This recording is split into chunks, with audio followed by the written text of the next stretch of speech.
T.D. Bingham and I went out to the adjustment center yard there in San Quentin. Mo Farrell and Bosco Emmy had hit Hawaiian John. Mo had told me that he was going to hit Hawaiian John, and I told him, no, you're not. He's an associate.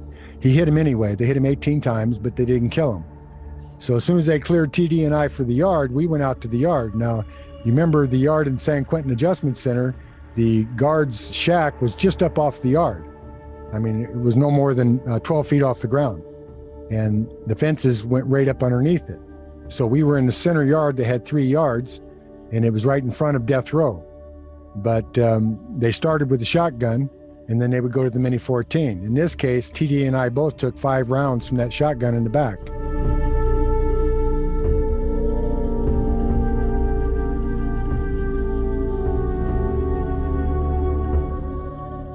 The thing that stopped us was that that damn shot is so hot, and it's burning you. So each time you get shot, you got all that lead in you, and it's on fire, and it's burning you. And the only reason it didn't hit our heart or our lungs was because TD and I both were lifting iron at the time, so we had a lot of muscle over our backs, and that's the only thing that stopped that. So the key to survival there in the knife fight I was in with Yogi was to keep moving. Now, I took an M14 slug in my back that day, and it obviously put me down, but not before I had engaged Yogi and we did our dance in the context of that yard. I mean, you just had to keep moving, and you knew that.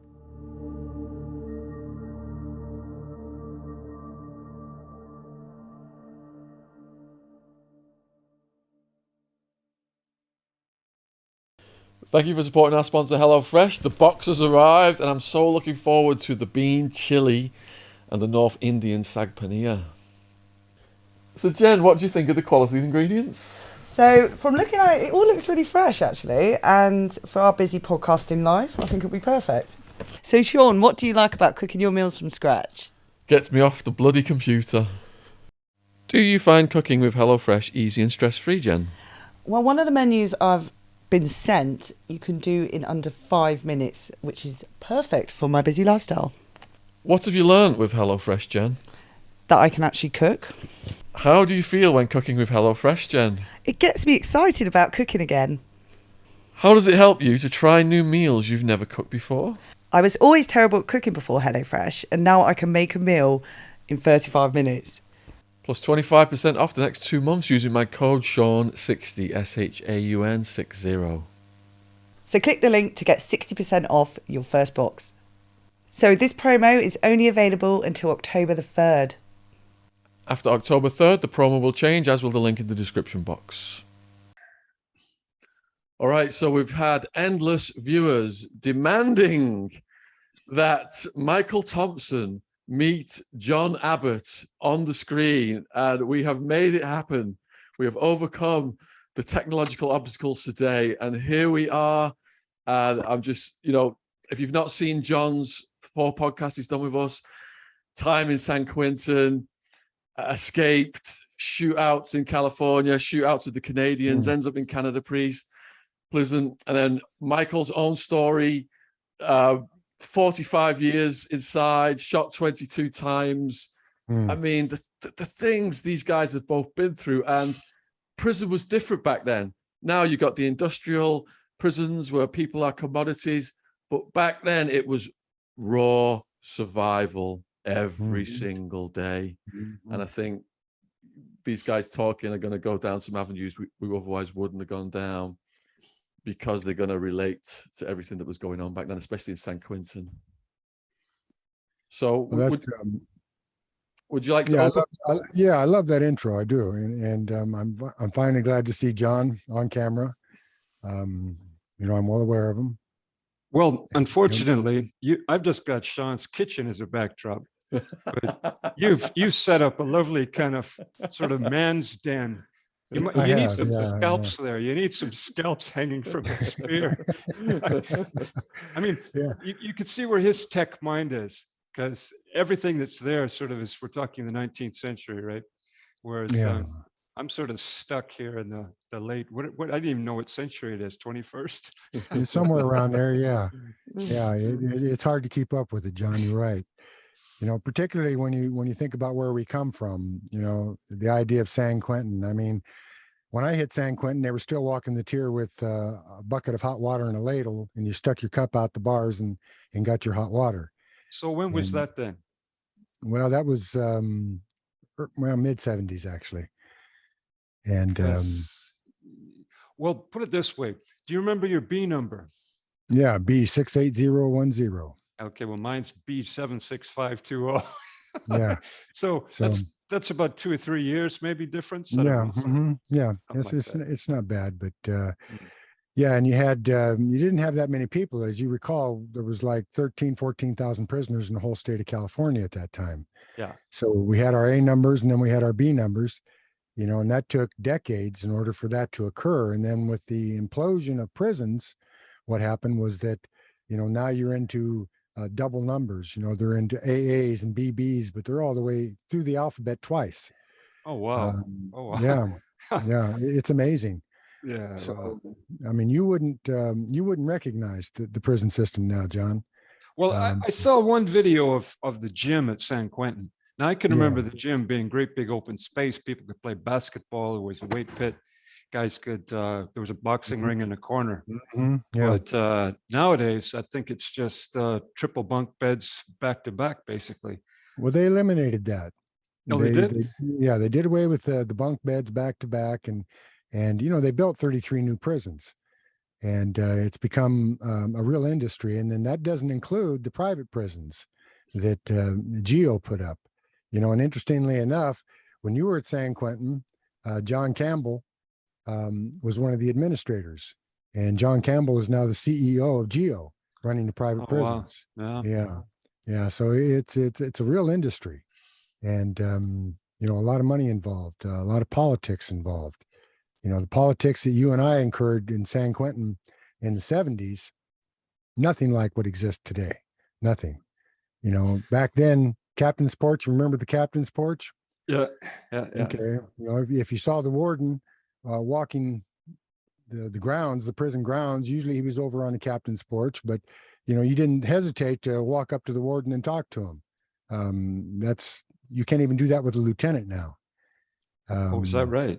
Yeah. Wow. You pretty much your sergeants run the institution, and then your chain of command, but you don't see the warden walking around. If you do, they close down the prison now, and they literally shut it down and lock everybody up, and then the warden walks the grounds with his staff. Wow. So is he afraid then that some prisoner might actually say something to him? Well, I think it's more than that. I think they're afraid they may be attacked. Yeah, rightly so. Well, yeah, you're not going to get an argument out of me, particularly with the conditions that exist now by way of food and the conditions of living. I mean, to hear them tell it, they're working on it. But man, they got a long way to go. What they did was they emphasized the idea of the influx of prisoners in the state of California. We went from 14,000 to 170,000. And, the infrastructure, even with the new prisons, wasn't set up to handle them. You remember at San Quentin, we used to have our own farm, own pig farm. They used to go out and catch them salmon and bring them salmon in, and we'd have salmon steaks and stuff like that. You don't have any of that anymore. Used to have their own butcher shop. Don't have that anymore. All the dairies have been converted to sell the product to outside vendors. So, well, I remember the politics were that the guards union, the union of prison guards, was the strongest union in California, and they used to give the biggest donations to the governor or whoever it was running for politics. Yeah. And so the more prisons there are, then the more guards, and the bigger the union, the bigger the donations. So it has a nice kind of symmetry to it, Well, they have a heck of a war chest. And you're right, they're the strongest union in the state of California. And they do contribute substantially to not only the governor's office, but to state senators and otherwise. So the very, very strong union. Do you remember Don Novi? No. All right. Don Novi was his father, Dick Novi, started the union back in 56. And Oh, then wow. Don, his son, took over in the 70s, about the time you and I were both at San Quentin. And what he did was he obtained a memorandum of understanding based on the California Highway Patrol memorandum of understanding with the governor. And so that's when they acquired peace officer status. I don't know if you remember, but prior to that, the guards didn't have peace officer status. So, you could look up on, yeah. Does that mean they didn't carry guns or what? What actually in real terms did that mean? Yeah, the peace officer status gives them the ability to carry guns off duty. And do you remember a case of a guy called Bob Seebach? Now, Bob was in the Venceremos, this kind of leftist radical group. And he and a group of his friends decided to ambush one of the Grey Goose buses, taking some prisoners. And they ambushed the bus, and then they shot dead. They shot 2 guards, killed one of them. A guy, and they freed a black prisoner called Beatty. Do you remember him? Yeah, Seebach is actually, there's a court case, precedent-setting court case in Seebach insofar as due process rights. And, you see that we have a number of cases, they go back to about that era. I remember the incident that you're talking about. That was coincided with, you remember when the BGF took over the courthouse? That's it. Yeah. Brooks was one of them, I remember, because I did battle with Brooks on the yard at Old Folsom, him and Larry Justice. And they were both a part of that taking over the courthouse and the execution of the guards. How did they take over the courthouse, Mike? They walked into the courthouse and managed to acquire weapons to get past, they had metal detection at that time. They had just acquired metal detection, but there were different ways to get around that. I mean, it was like, what was his name? George Jackson. Now, George Jackson was a revolutionary and associated with the Black Rella family, and there was a tie also to the Black Panthers, but his attorney smuggled a handgun under a wig into San Quentin. And then he was able to bring that into the adjustment center, and they took over the adjustment center. So that was with Hugo Yogi Pinell and George Jackson and a few other individuals. And they took over the adjustment center with the help of the black guards, by the way. And they ended up cutting the throats of the guards and the white inmates. And then George Jackson, really, it was a suicide mission. He ran out into the yard with his pistol. And of course, he got capped immediately, so he was killed. And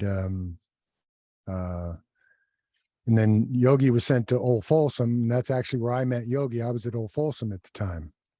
And well, the reason I mentioned Seebach was because the guards that he shot weren't armed. So I'm wondering if it was before the time that you're talking about when they became peace officers. It actually was, yeah. I'm don't have it on the tip of my tongue insofar as when they acquired peace officer status, but I think it was the late 70s. It could have been as late as 80, but by 80, let's see, I left San Quentin in 80, as a matter of fact, and took the Grey Goose down to Chino. And so you were in San Quentin from when to when? Well, I left Old Folsom in 77, and actually I was kicked out of Old Folsom. T.D. Bingham, myself, Spotsburg, and Bobby Moore.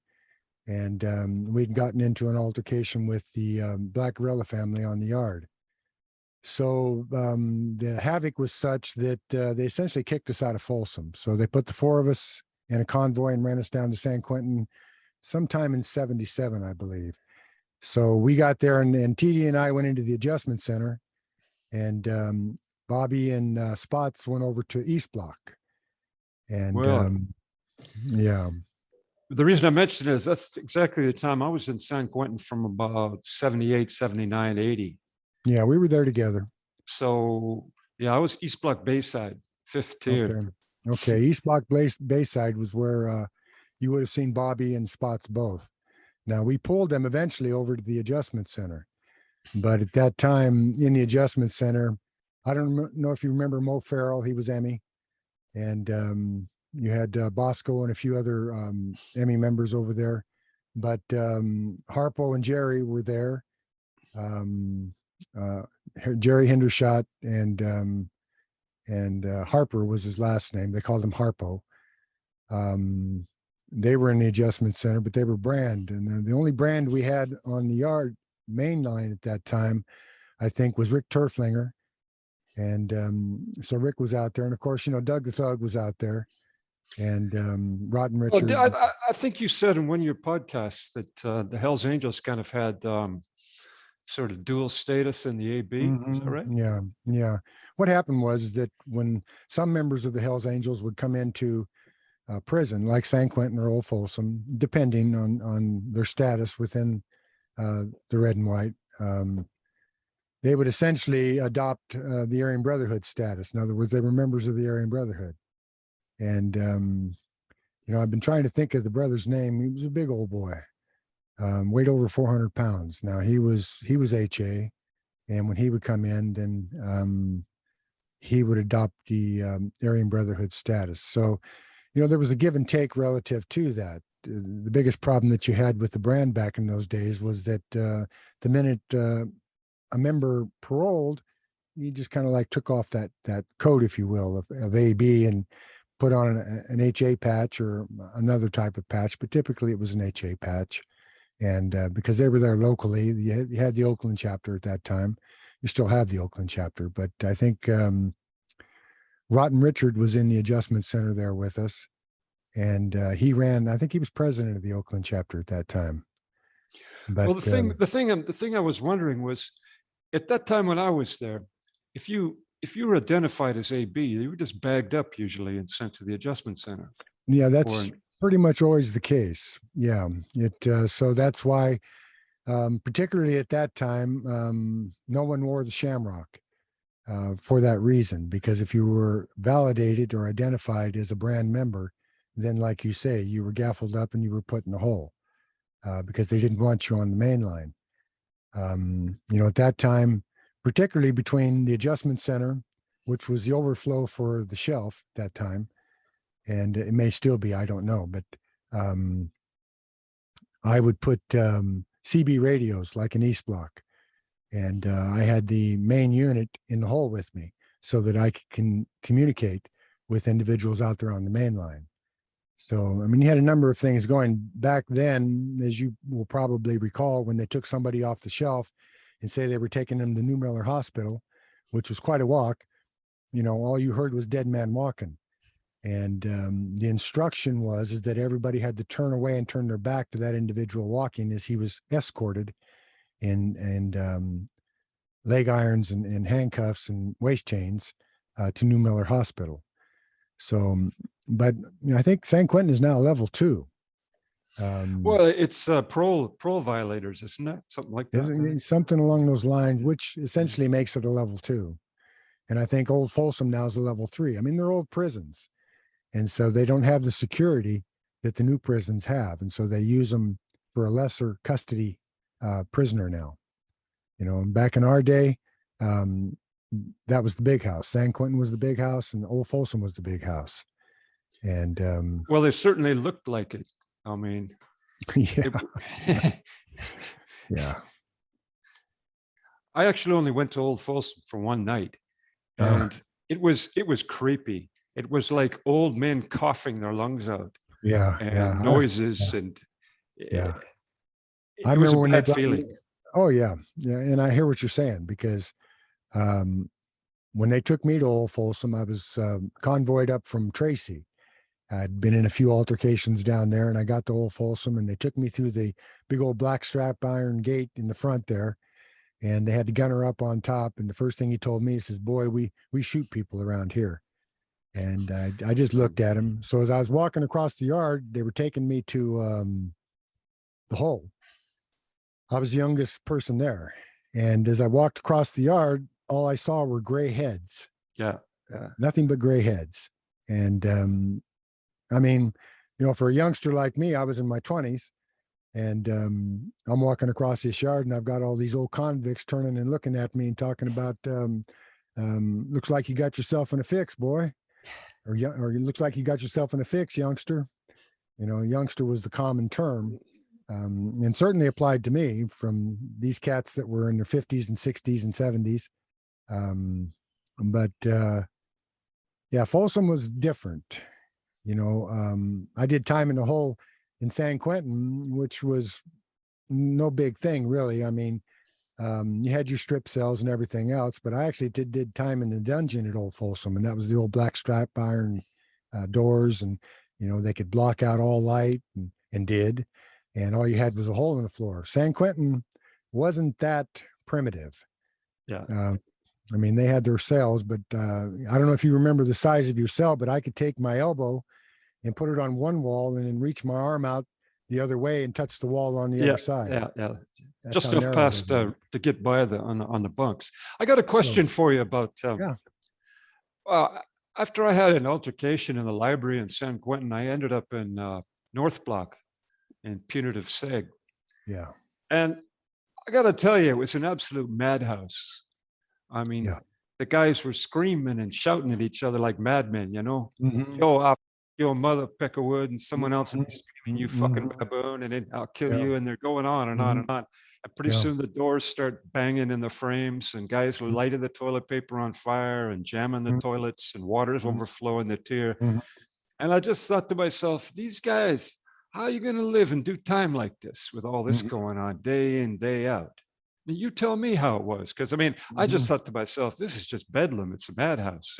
Well, you're right. It is. I mean, it in particular where you're talking about on the shelf. I've been there, and so I know what you're talking about when you describe the effects. And the effect that you're really describing, John, is what it's like to put a human being in a cage. And so that when you're in that cage, particularly the cages in San Quentin, because they were just that, a cage, that wears on you. And, we don't hear enough conversation even to this day about what it's like to put a human being in a cage. So, I mean, you had some guys that were more disciplined, and I was one of them. So you worked out every day. And, in my case, I was learning how to read and write. And so, I was in the books, and eventually, they had that program there at UC Berkeley, and it was a correspondence course. So I was in my undergraduate studies at Berkeley. And so I kept my face in the books, and of course we had our gang activity. So, at that time, I was restructuring the infrastructure of the brand at San Quentin.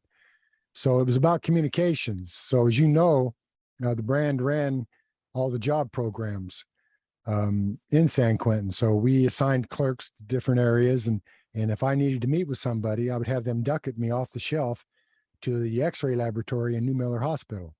And so we would meet there, and then we do our business, and then we'd be escorted back. And there was really nothing they could do about that. If you got a duck it, as then, the guards had to come get you and escort you over. But, going back to the idea of the bedlam that existed on those tiers, that was real. And it was really a form of collective psychosis.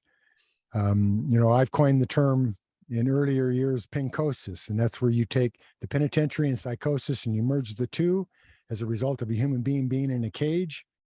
And the term actually comes from zoochosis, where they take a wild animal and they capture it and they put it in a cage and it dies.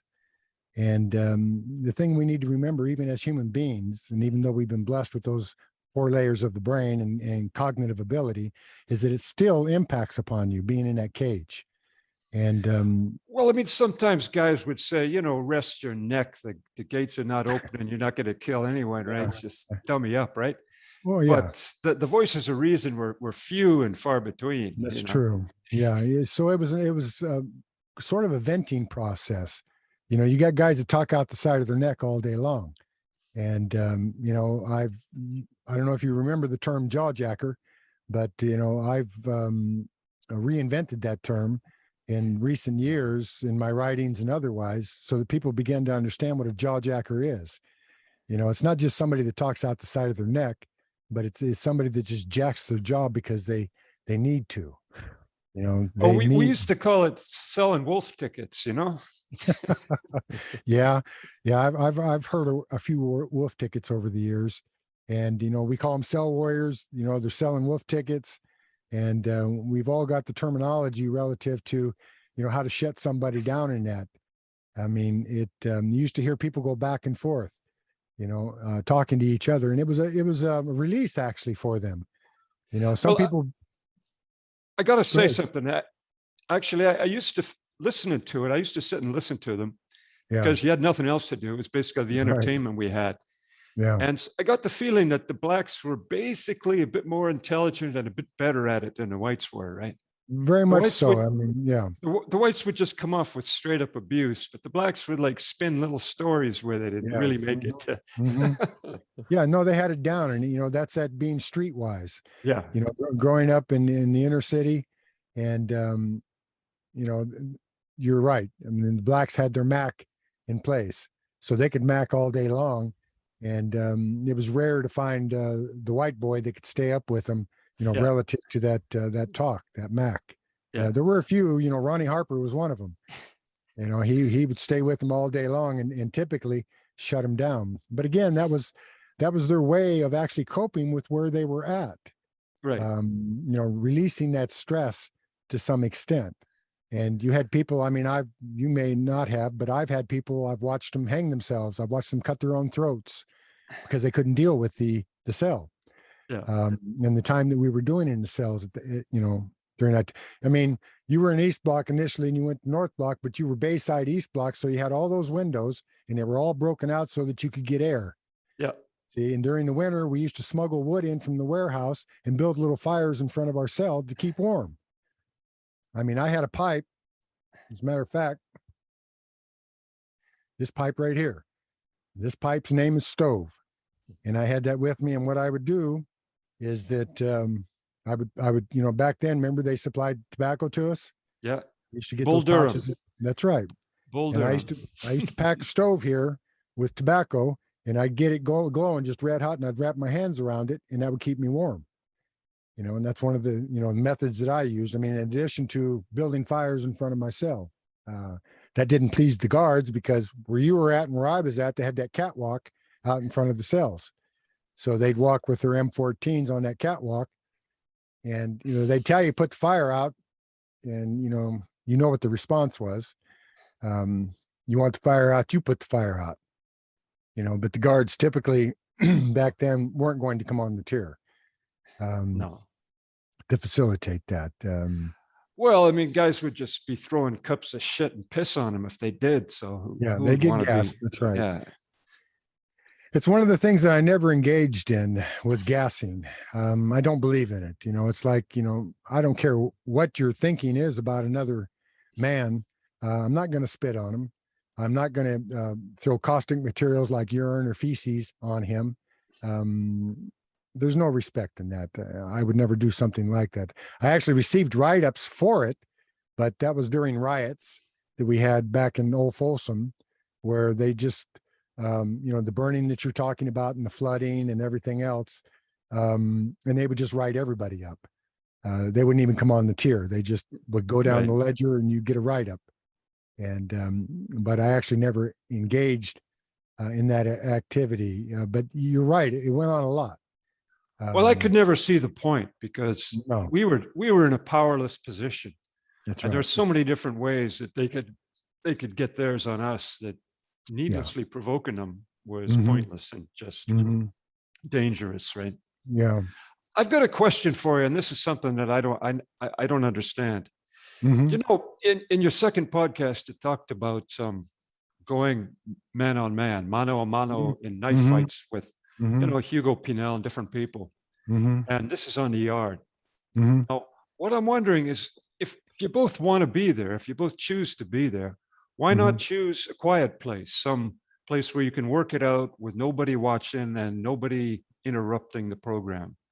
I mean, if you do it on the upper yard, you're only going to be in it for a couple minutes at least before it gets broken up. Yeah, the ideal situation is to find a blind spot like you're talking about. And that's really what you're talking about is a blind spot where you point people out and then you both have your weapons and you engage in combat. And I've done that, and that's actually where you have the opportunity to bleed your opponent. And, it becomes a real dance associated with that. But in a case of like Yogi Pinel, and we were in the hole. So you don't have the opportunity to go elsewhere. So the key to survival there in the knife fight I was in with Yogi, was to keep moving. Now I took an M14 slug in my back that day, and it obviously put me down. But not before I had engaged Yogi and we did our dance in the context of that yard. I mean, you just had to keep moving, and you knew that. Well, the thing is, you saw, for me, the gunners were more of a risk. They were the danger. They were the lethal danger as far as I was concerned. So the idea of having a fist fight, I mean, I had a guy who tried to start a fist fight on the upper yard at Quentin, but I just ducked out of it because the last thing I want to do is give the gunners a chance to shoot me through the spine or something and drop me on the deck. That's why you don't engage in fist fights. I mean, fist fights, for all intents and purposes, really weren't allowed. And I mean, they happened, don't get me wrong, as you well know, but a fist fight would shut down business. So, if you had a fight, then they had to do a risk assessment, particularly if they were gang members. And so they would shut down the joint, and that stopped business. So you didn't want to intrude upon that business. But I don't know that I've ever really been in a fist fight in prison. I've been in many knife fights, but that's the point that it has to come to. The exception there was T.D. Bingham and I went out to the Adjustment Center yard there in San Quentin. Mo Farrell and Bosco Emmy had hit Hawaiian John. And Hawaiian John, we just arrived there the night before, and Mo had told me that he was going to hit Hawaiian John, and I told him, no, you're not. He's an associate. He hit him anyway. They hit him 18 times, but they didn't kill him. So as soon as they cleared TD and I for the yard, we went out to the yard. Now, you remember the yard in San Quentin Adjustment Center, the guard's shack was just up off the yard. I mean, it was no more than 12 feet off the ground, and the fences went right up underneath it. So we were in the center yard. They had 3 yards, and it was right in front of death row. But they started with the shotgun, and then they would go to the Mini 14. In this case, TD and I both took 5 rounds from that shotgun in the back. So that's 10 rounds total. So they're using birdshot, or they're using double-out buck, or what? Well, they used both. It depended. I've got shot throughout my entire body still to this day, as a result of the encounters at San Quentin. But the purpose in telling you that story is that there were no knives involved that day. That really was a fist fight. And the idea was to beat the hell out of Mo for having stabbed Hawaiian John. And we really didn't have time to acquire knives at that point because we had just gotten there. So, yeah, that's the one exception where there was a fist fight. And while I had it in my head that I was going to do certain things, it didn't quite turn out that way because Fred, who was the gunner, ex-Vietnam vet, hell on wheels. I've never seen anybody handle a shotgun that well. And while he was firing, he was reloading. And, he hit both TD and I 5 times each. And the thing that stopped us was that damn shot is so hot, and it's burning you. So each time you get shot, you got all that lead in you, and it's on fire, and it's burning you. And the only reason it didn't hit our heart or our lungs was because TD and I both were lifting iron at the time, so we had a lot of muscle over our backs, and that's the only thing that stopped that. But at any rate, I don't want to get too off course here, but point is that that's the one exception where I did have a fist fight, and otherwise there were no fist fights. They were all knife fights. And, well, I mean, for the gunners, it was all the same. They couldn't differentiate at distance if you were fist fighting or plunging the guy, so they just shot you anyway. Yeah, that's right. The idea of getting involved in any action on the yard was completely out of it. Well, it is, and it had to be worth it. See, that was the thing. If you weren't tipped up, if you weren't a part of a gang, then to get in an altercation would put the business revenues of the gangs at risk.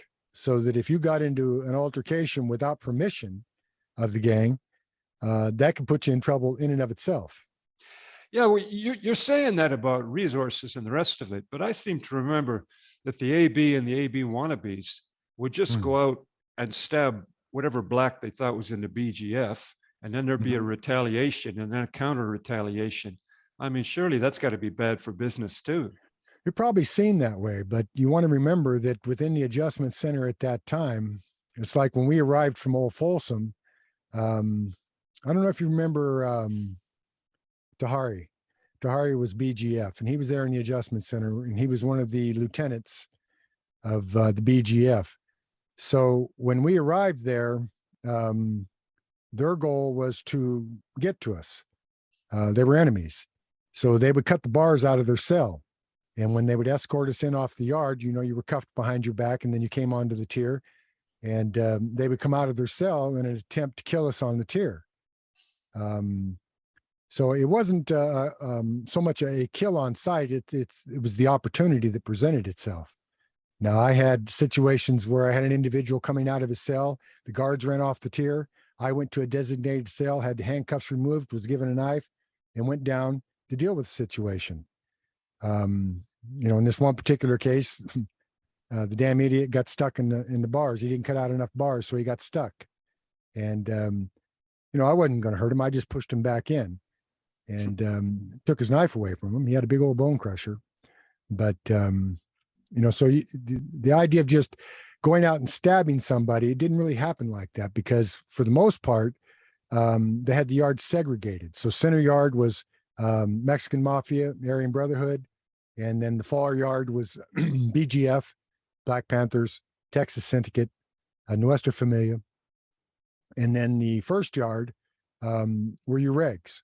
So you had your regs, and that typically weren't tipped up. So they segregated it in that way. At Folsom, it wasn't segregated. So we were able to go to the yard, and we were able to do battle, and did do battle. So it was, I wouldn't be talking about the adjustment center. I'd be talking about the main line. Yeah, main line's completely different. I mean, this guy who was suspected of being a BGF member showed up on the fish tier, Mhm. and almost instantly 2 guys were sent, and they stabbed him about 17, 20 times. Yeah. And of Yeah. course, then there was the retaliation that the BGF were Mhm. going to be doing. And this is when they attacked all the white boys in the library, Mhm. tried to stab 4 people there. So Mhm. it seemed to me that these kind of racial attacks were just bouncing back and forth pretty regularly. Yeah. So this is why I was wondering, because whenever they did one of those attacks, there'd be a lockdown. So then Mhm. business presumably would suffer. Yeah, you couldn't give the individual who had arrived, if he was tipped up, say with the BGF, the opportunity to establish himself. Because the whole idea behind what was going on there was the control of the resources. So that if you gave him the opportunity to bring his people together and organize them, and then that impacted upon the control of the resources. So because they were enemies, then the minute a person drove up and he was identified as an enemy, then he was hit. And, you know, that's one of the characteristics of controlling your environment. And of necessity, if the prison was slammed as a result of that, then it was. Then you prepared, like you say, for the retaliation, but that required that somebody be in place to retaliate. Now, oftentimes, well, this is the thing, because the guys who got retaliated against would just be any white boy they could find. that's right. Mm-hmm. Yeah, that was usually the case. I mean, it was my pet peeve, and you know, you had the neo-Nazi group there in San Quentin on the yard, and they would talk out the side of their neck all day long, particularly demeaning and degrading blacks. But then when it came time to get down, they were nowhere to be found. And what would happen is just what you just said, is that the blacks would look for any white and stab them, you know, just in retaliation for what the neo-Nazis had been putting out there. And that was always one of my pet. It's actually why I went to war against the neo-Nazis, because of that modality that they incorporated in their status on the main line. And well, it was that very same group of neo-Nazis that Phil Thompson and I had to confront one time, because they told me that I had to get off the yard or go stab a black, and they didn't care which black it was. And so that was the drama. Well, the bitch of that is, John, is that they weren't doing that themselves. You see, they were attempting to recruit regs like yourself. You know, you were a reg, and stand up. And so they attempted to impose upon you the idea that you have to do this, and if you don't, you have to lock up. You see, and they did that a lot. And a lot of people don't understand that about prison or the prison environment, but that's why I took issue with the neo-Nazis. First of all, you're not running a damn thing. And second of all, you're not backing up anything. Finally, what the straw, so to speak, that broke the camel's back for me was that it was one of those instances where they were, again, jacking their jaws. The blacks retaliated. They stabbed a bunch of white guys that had no idea what the hell was going on.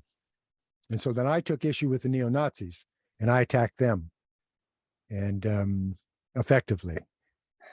And, that shut it down for quite a while. It was their so-called Fuhrer. I'm trying to remember his name. Brian Weiss, maybe. That's the name. I remember the face, but I don't remember the name because I had words with him myself. Blonde hair. He was down in the corner there. You know where they used to call, right in the corner of the yard, far in the yard there. They used to call the garden, the big yard, the garden, down where they called it. Yeah, that became Coyote Park. And, that's eventually where we built sweat lodges for our ceremonies. It was down in Coyote Park. That's what we named it. But I know exactly where you're talking about. Now, they've done a lot of rebuilding in San Quentin, but back then, you had the old brickyard, and that was the lower yard, and that's where R&R was at. And then you could move out into where you're talking about, into that garden area. And, but a lot of killings, a lot of stabbings happened down there on that brickyard, right up against that brick face. Yeah. As you went the other side of R&R, a lot of killings down there. Well, there were certain blind spots that people favored, That's right. Yeah. Yeah. So but I remember the rotunda, coming through the rotunda, going to Chow was also a favorite. Yeah. Yeah. It's a blind spot. And any place that you had stairs was a blind spot. If you could have somebody ducketed to New Miller Hospital, then you had a multitude of blind spots in the hospital. The problem there is back when you and I were there, the triage teams in New Miller Hospital were out of Vietnam. So the thing is that if you were in a knife fight, no matter how severely you were injured, if you weren't killed on the spot, they could save you, and they did. Yeah. It was amazing how many people they did save, for that reason. I've got a question for you. There was people kept talking about this famous case where a guy was, I think it might have been Old Folsom, where a guy was ducketed to the chapel. And and of course he was taken out, but it became an expression, ducketed to the chapel. Do you remember this case? Yeah, I do. And I know what you're talking about. See, the problem with that is that that was supposed to be a neutral area. In other words, you didn't impose upon the clergy or the church in that capacity. In other words, you respected certain things. You didn't stab somebody in the visiting room in front of their family. You didn't stab somebody in the church because that was the church. So, that's why it became an infamous case, is because the person had been ducketed to the chapel and was killed in the chapel. And that was unprecedented.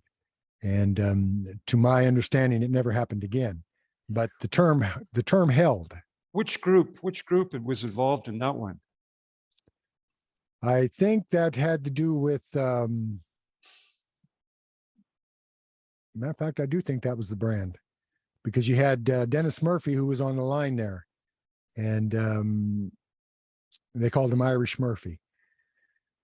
And he had suggested that he hadn't condoned that. So, but the fact of the matter is that the individual who was killed was ducketed to the chapel and was killed, but it was not sanctioned. Well, it was famous midst the white boys as an expression. Yeah. Yeah, you have that, not only at Old Folsom, but at San Quentin. So you want to remember that Old Folsom and San Quentin both were strongholds for the brand. And, the brand ran both joints along with the Mexican Mafia. So the influx of Black Panthers or BGF or Texas Syndicate, or very rarely did you see Nuestra Familia. But, up at Old Folsom, we had the Siboney's Liberation Army with Joe Romero and his group. Manson and his group were up there. And, you had Texas Syndicate. So you had a lot more open warfare up at Old Folsom. And a lot of that occurred within the whole, although some did take place on the main line. In San Quentin, again, you had a lot of violence in the adjustment center, But you also had violence on the main line where you were at. And it was significant violence, where people were being killed. In the year that you got there, as I recall, there were no less than 86 people killed on the main line at San Quentin. That's a lot of men in the course of a year to be stabbed to death.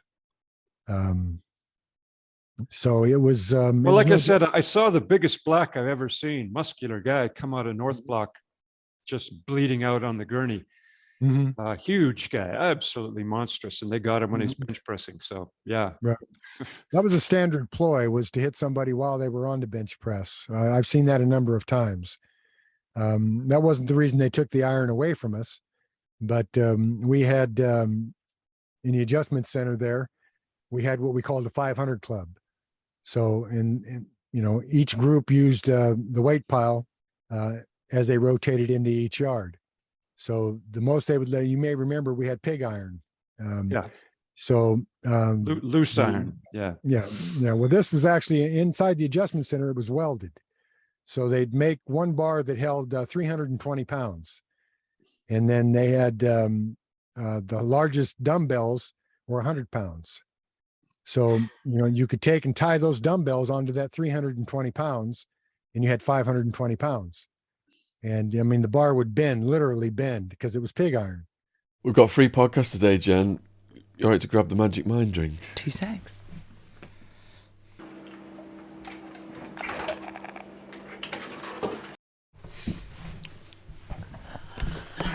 How many's left? The last one. What? Yes. We've got 30 podcasts to film over 17 days. I'm having this one, Jen. No! So how's Magic Mind helping you, Jen? So since it is that lovely time of the month where women get a bit grouchy, I found it's helped me with the fatigue, the stress levels, the anxiety, the boost I needed to get me through this week of hell. Great. And why do you take Magic Mind? Because it is natural and it just gives me that boost in the morning. Sets me up for 3 podcasts in a day. So which ingredient helps you and why? So I read up the ashwagandha reduces stress and anxiety, and I found that really helped. Yeah. Fantastic. So I'm going to recommend Magic Mind because so many people I know just ram that coffee down in the mornings. You can get your fix right here, but with more natural ingredients. I have a 20% off code to share with you guys. It's Sean20, so it's SHAUN 20. To use it, you can go to www.magicminds.co/Sean, SHAUN. And enter the code Sean20 at checkout. The best part is that they have a money back guarantee. If you get the subscription, it's a 40% off. My 40% off code only lasts 10 days, so hurry up.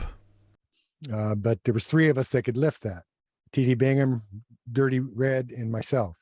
And then amongst the blacks, you had Mark Davidson and you had Tookie Williams eventually, that he was up on the shelf, that were pushing that kind of iron. But it was a common ploy, ultimately, if you wanted somebody.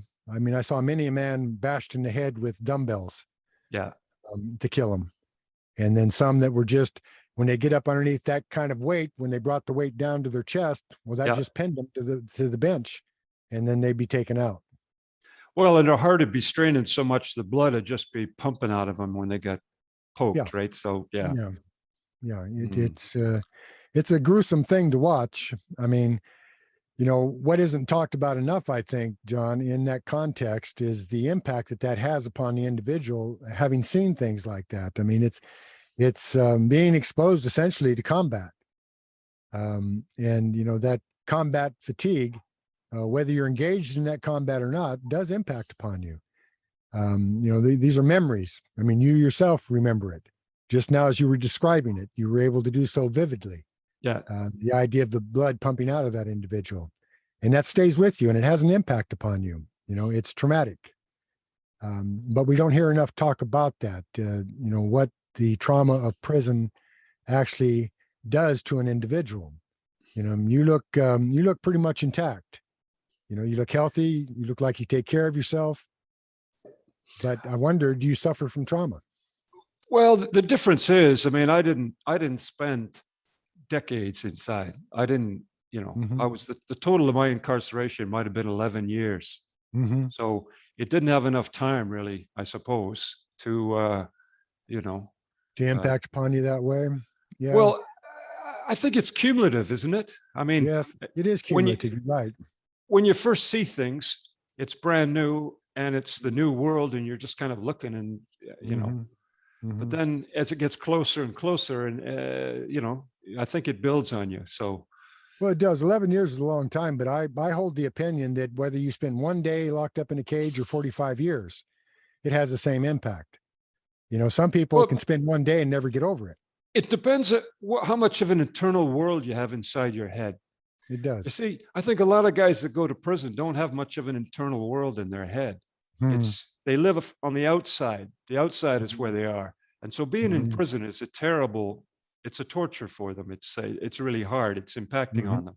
But if you've got an internal world in your head where you can go, where you can read books, where you can think about things, where you can, I think you've got a place that is yours, and it doesn't have that same effect as it does some other people.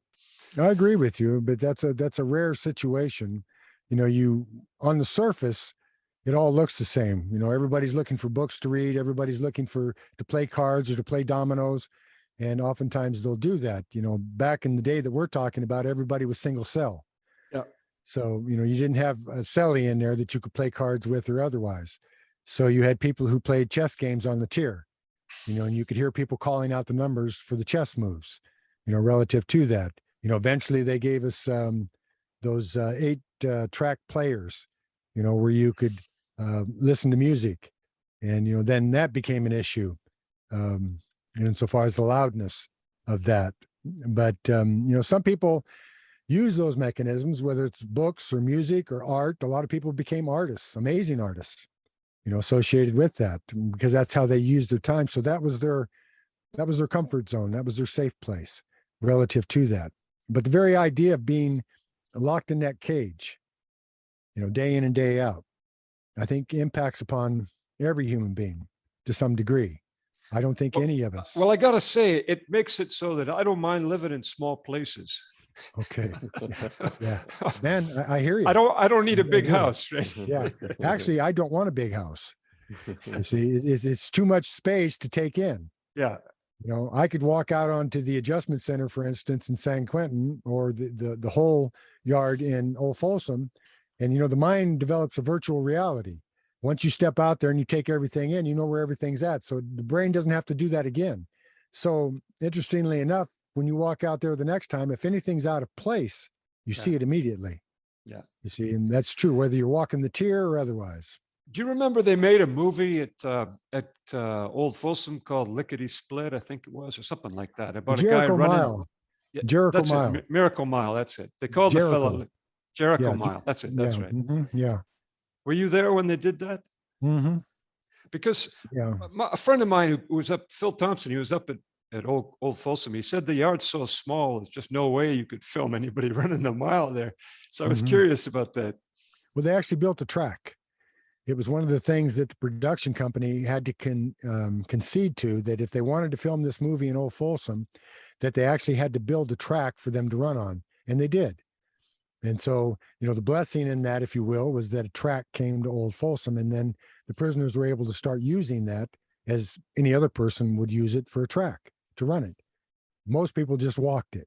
So you had, people walking the track every day, and that's how they got their exercise. But that was called the Jericho Mile. Yeah, I remember that when it came out. That was, and of course, it was popular with us because the white boy was winning the races, right? That's always the case, yeah. Is when you look at that, but you want to remember that the blacks argued that it was a long distance race as opposed to a sprint, and that they were better sprinters, and that's true. Yeah. They are.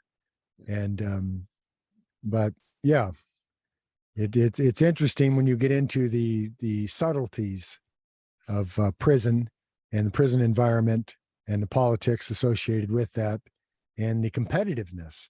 I think today that if we'd had more cooperation as opposed to competitiveness, where things might be, where they might stand, what that might have done to impact upon the implosion of the prison industry. Because everything that we as prisoners were doing back then was actually feeding into what the guards union wanted Exactly. by way of job security. So I mean, basically, you were Yeah. saying you're mad dogs, right? And you need Yeah. to be treated like mad dogs, and there was nothing Yeah. else to do. I mean, I saw the difference because after my second shootout, I ended up in the Canadian maximum. And Canada is completely different. There's Yeah. no racial action going on at all. Right. Yeah. And if there's any kind of feeling of solidarity, it's the prisoners against the guards. Right. And that's the way it should be. Yes. If you're going to have solidarity, the guards take the position even to this day, us against them. And you see that primarily in law enforcement in general. I'm dealing with that right now in this current case that I'm facing, is that the idea that, because of my history, former leader of the Aryan Brotherhood, they want a feather in their cap. And so that's at us against them. They're not looking at the work that I'm doing or anything else by way of my nonprofit or my service to other people. They're looking at the fact of my history, that I come from a very violent background. Go ahead. You mentioned in the before about the Black Panthers. Yeah. And I seem to remember that some of the Black Panthers finally got out. Yeah. But each guy that got out, Flea to Drumgo and some of the other ones, just mysteriously ended up getting killed somewhere in the street. Yeah, I really don't think it was all that mysterious. The problem with that is it's what I call that big man on campus syndrome. So that an individual goes to the joint and he does time, and then he gets out and he thinks he's all that in a bag of chips. And those that are out there on the street aren't seeing it that way. This guy thinks that he has certain things coming because he did time in the joint, particularly in San Quentin. Right. Poor old Folsom. But the people on the street who have been engaged in the struggle, relative to their manifesto, don't see it that way. And so oftentimes they would just eliminate the problem. Because that was the most expeditious way to deal with it, was just to remove them. And that happened to the vast majority of them. And I saw that time and time again. And I understood it for what it was, but it goes to the idea of really today with the work that I'm doing, insofar as preparing anybody to be released from prison and come back out into society. And man, that's a large order right there. The idea of preparing people to do that, because they're not prepared. I wasn't prepared. I sure as hell wasn't prepared after 45 years. Thought I was, but I wasn't. Well, I mean, when I got out, it was the determinate sentence law. They just suddenly brought in a law giving people actual time as opposed to these 5 to life sentences. Yeah. And so whole sheets of people were just released onto the street. Yeah. Which were you doing a 5 to life? Yeah, 5 to life. 2 5 to lives. Yeah, run consecutive. I mean, concurrent. Well, I remember when that happened, because I was in San Quentin when that happened, and I was on the west side, captain's porch, lower tier, there in the adjustment center. And when they enacted that law, I remember them walking in down the tier, and they walked down the tier and they just pointed to each cell and they said, "Pack your stuff, pack your stuff, pack your stuff." And they opened the doors for over 400 prisoners that day and released them. They walked out the front gate of San Quentin. Right. They had no idea this was going to happen. Some of them, they'd say, "Pack your stuff." And they say, "What's going on?" They said, "We're going to release you." He said, "The hell with my stuff, open the door."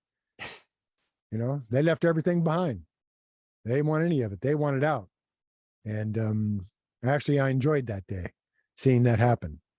It was magic, because all kinds of people. It was like the people you knew from the tiers. Suddenly, there you were out in the street with them.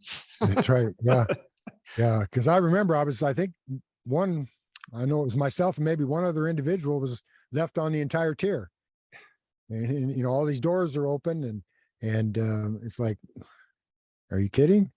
But I could look out the window and see them being taken out, and they'd walk by the captain's porch and then through the front entrance. You'd think they'd have to be processed out through R&R, but that wasn't the case. They walked right out. It's just too many of them. Well, And I think I that's guess what it was. the guys in the adjustment center there they'd be the ones who'd be doing 15 years on 5 to life or 10 Yeah. years and Mhm. because of Yeah. bad acting inside. Mhm. And so when that came in, of course, they'd be due for release, wouldn't they? Right. Yeah. Yeah. And that's what happened. So what that left you with was it left you with the determinate term as it related to everybody else. But those of us that were doing 7 to life, which was the maximum in that life, you had 1 to life, 5 to life, 7 to life. And I was a 7 to life. So those of us that were doing 7 to life still had to go before the Board of Prison Terms. But that eliminated the 5 to life, like yourself, and the 1 to life. So they came under the determinate term and were released. They did a set term. Everybody else had to go before the board. And I went before the board 19 times total, the 19th time they released me.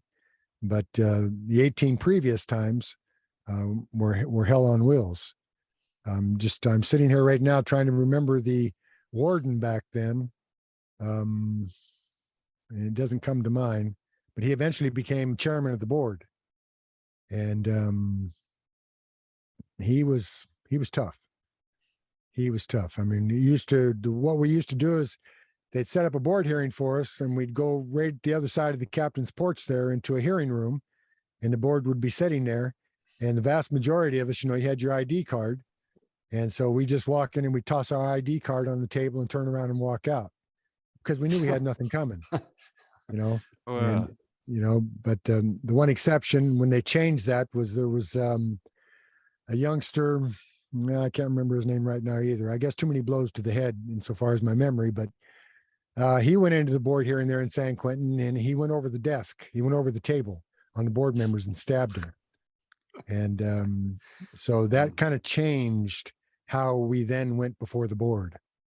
But a lot of things changed as a result of what was happening in San Quentin. Well, I consider myself really lucky because I look at you and that could just as easily be me sitting there doing 45 years, Yes. If things are gone this way instead of that way.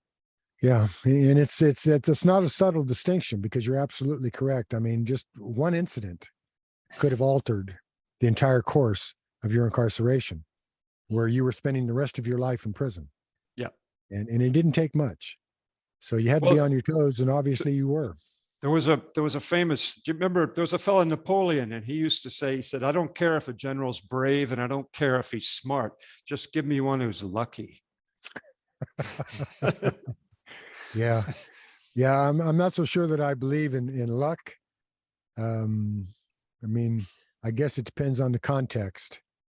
But well, you can help me with explaining what we're talking about right now.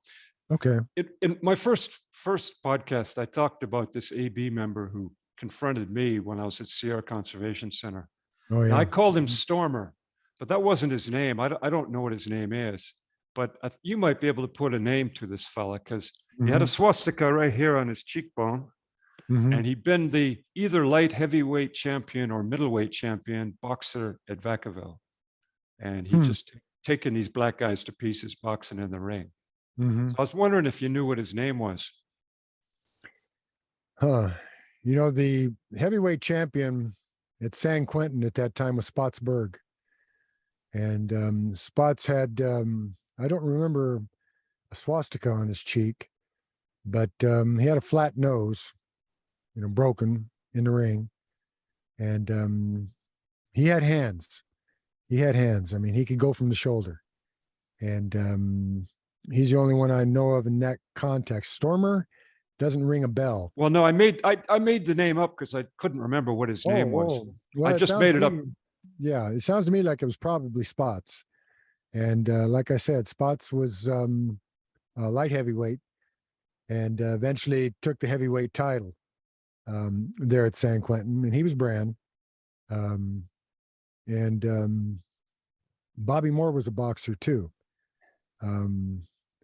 I did some boxing in my early years. Were they ever at Vacaville? Oh yeah. On the main line? Yeah. Yeah. Okay, well, then it was one of them because they ended up at the Sierra Conservation Center and they had this drama. And that's one of those spots where I got lucky because he just didn't decide to continue it. You know, Mhm. he gave me a break, as you might say. Well, that's good. Yeah, I mean, I'm sure there was a good reason for that. I mean, hindsight, I suppose, can be valuable, but what you really have to go with are the circumstances at the time and how you assess that. And it's what I tell people all the time, in telling stories, is that if you were there, then weigh in. If you weren't, then, spare me all your jaw jacking. Because what you're really talking about is your experience and the limits of that experience. And so, that you had that experience, and it sounds like it was probably spots. And like I said, he could go from the shoulder. And no, this fella, his arms and his fists were like scarred and thick and heavy. Mm-hmm. I mean, I just thought to myself, if I got to go with this guy, this is going to be harsh. I'll just tell you that it would have been difficult, because I've gone with spots. I've fought spots, as well as other members like TD, and we used to do it for exercise. We just sometimes, like at Old Folsom, they would let us out on the tier just so we could fight, and we did. And we were fighting each other. I mean, but it was good exercise, and we enjoyed it. But Spots had real heavy scar tissue over both eyes. And like you said, scarred hands. And, he preferred barefisted as opposed to gloves or anything like that. And you might occasionally see him wrap his hands to keep from busting them up. And because after a while, that's what happens, is that you get what are called boxer breaks. And I have a number myself. But, my style was more along the lines of martial arts, but I still boxed anyway and enjoyed it. It has value. It has value, particularly in that environment. But well, you don't have to go looking for a weapon if you're a good boxer, right? So, well, you wouldn't think. It depends. I've gone up against many opponents that had a weapon and I didn't. And so the key there is, based on your skill set, is to be able to take that weapon away from them. The last time I had to do that, I got my ear cut off and the back of my throat cut. Fortunately, there was a surgeon who had just developed a technique to reattach the ear. And so he reattached it for me, but it was cut right in half. And then back of my throat. But so that was a situation where I took the weapon away, but I didn't have a weapon myself. And in earlier years, I had also done that. I had, matter of fact, another brand member attempted to stab me, actually assassinate me on the tier, but I caught him and put him down, and he begged for his life, and I gave it, but not without tattooing a reminder around his heart. Well, you were moving with a different circle than I was. You know, I was trying to avoid trouble. You see, in life, if you go looking for trouble, you'll find it. Oh yeah, yeah, it's pretty easy.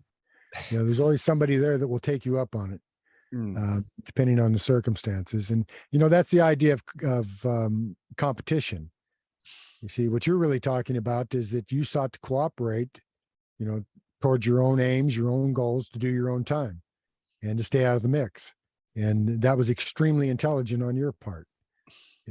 I, on the other hand, was in the mix. And so the dynamic there is a little bit different, a lot more violent. And when a challenge comes, you meet that challenge or you perish. Well, I mean, think about it.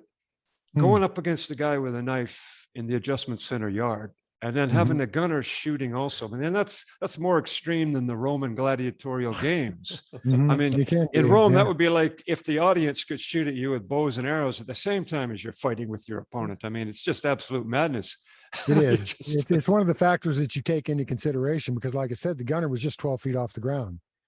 So he was going to start with a shotgun, but depending, I mean, if you had knives and you were doing your dance, then, the M14 immediately came out. And the only way you were going to survive that was by moving, and literally. I mean, aside from anything else, if you get the wrong gunner, if you get a guy that just doesn't like you, then you're done. You know, there was one gunner shot down 3 blacks in the adjustment center, killed them dead, right? Yeah. And obviously that's what he'd been planning to do for a while, and he did it. Yeah, I've seen it. But I mean, you know, back at the time that we're talking about, their hiring practices weren't all that great. They were just moving into the guards union. So I remember one of the lieutenants pointing to a cat that was up on the rail, and he said, "You see that guy up there?" And I said, "Yeah." He says he was standing outside the liquor store in Oakland 6 months ago. Now he's a guard. He had one cat who had been beaten by an individual in the joint there at San Quentin, and he paroled, became a correctional officer, and came back and was up on the gun rail and saw the guy that had beaten him and capped him. So he used that license as a guard, coming full cycle. You know, they then began to institute a more stringent vetting system because of that. But I mean, think about it. You know, this guy got the hell beat out of him, paroled, joined the Department of Corrections, became a guard, went to work at San Quentin, went up on the gun rail, and got his vengeance. And he's got a license to do it. I mean, he doesn't have to explain anything. No, he doesn't. And didn't. There was no leeway. You start any ruckus on the upper yard, but people start shooting. That's it. Yeah. But you know, again, going back to our era, you know, they didn't have the alarm system that they have now. They had whistles, and they all wore whistles. So, you know, the key there was that I would acquire whistles, and I would have somebody go down to the lower yard and start blowing their whistle like it was a guard. That would pull all the guards down there. Then I would handle my business up here. See, that's when you really had time to be in a knife fight. You see, because you'd pulled all their resources down there because they thought something was going on because all these whistles were blowing.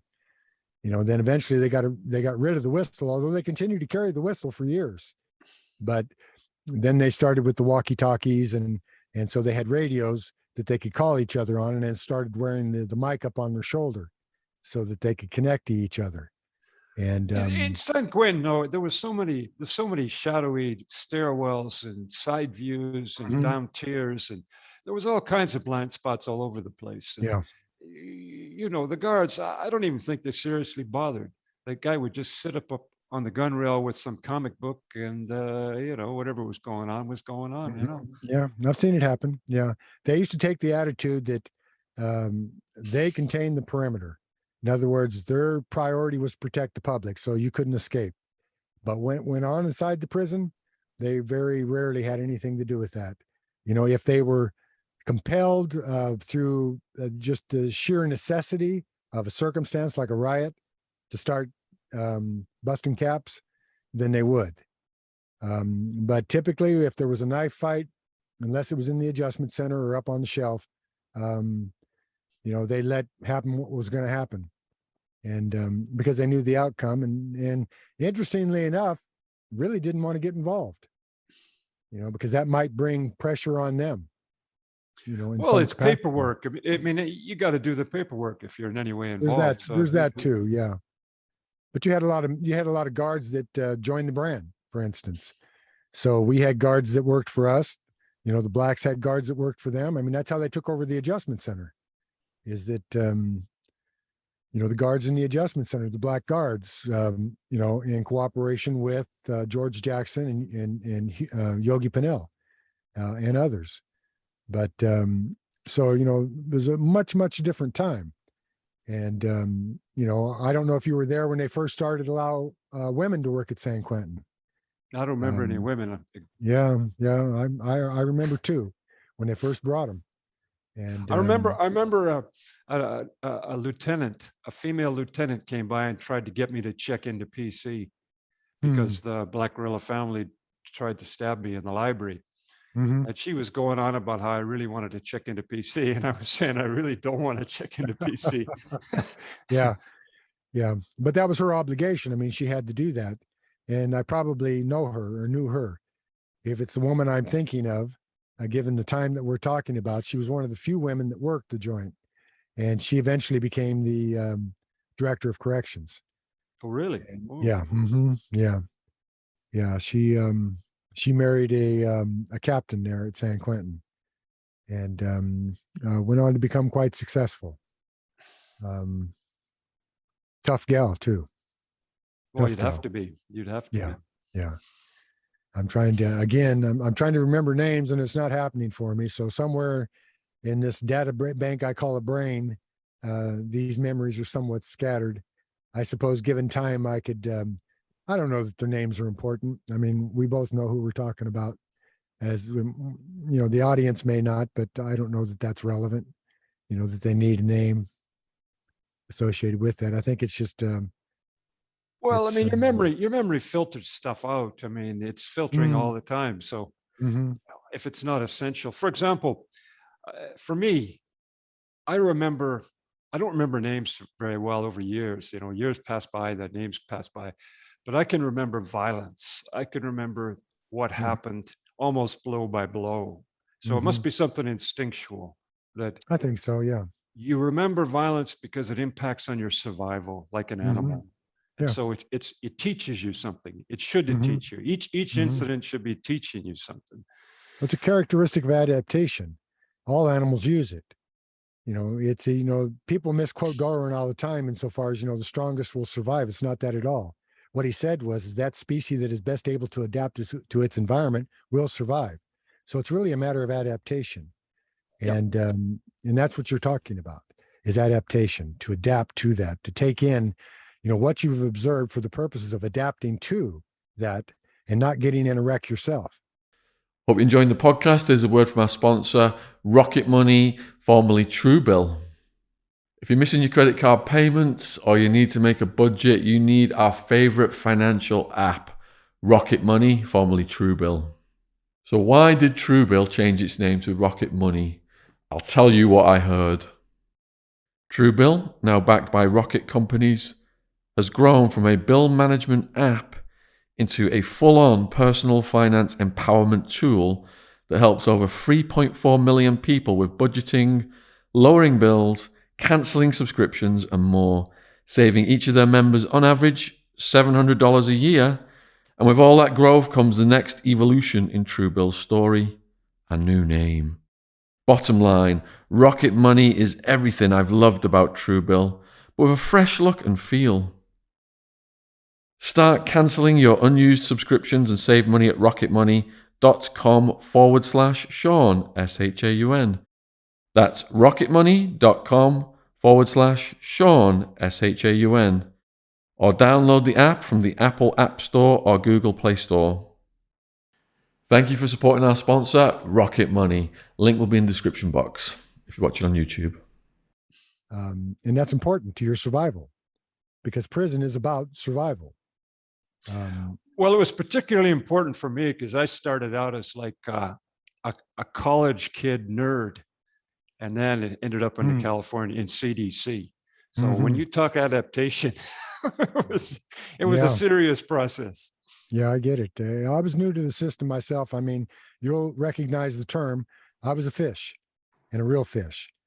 You see, and people used to be on fish status the first 5 years. You were considered a fish. In other words, you knew nothing about the prison system. So, my learning curve was a little bit steeper than that because of the altercations that I got involved in. And, those were choices that I made.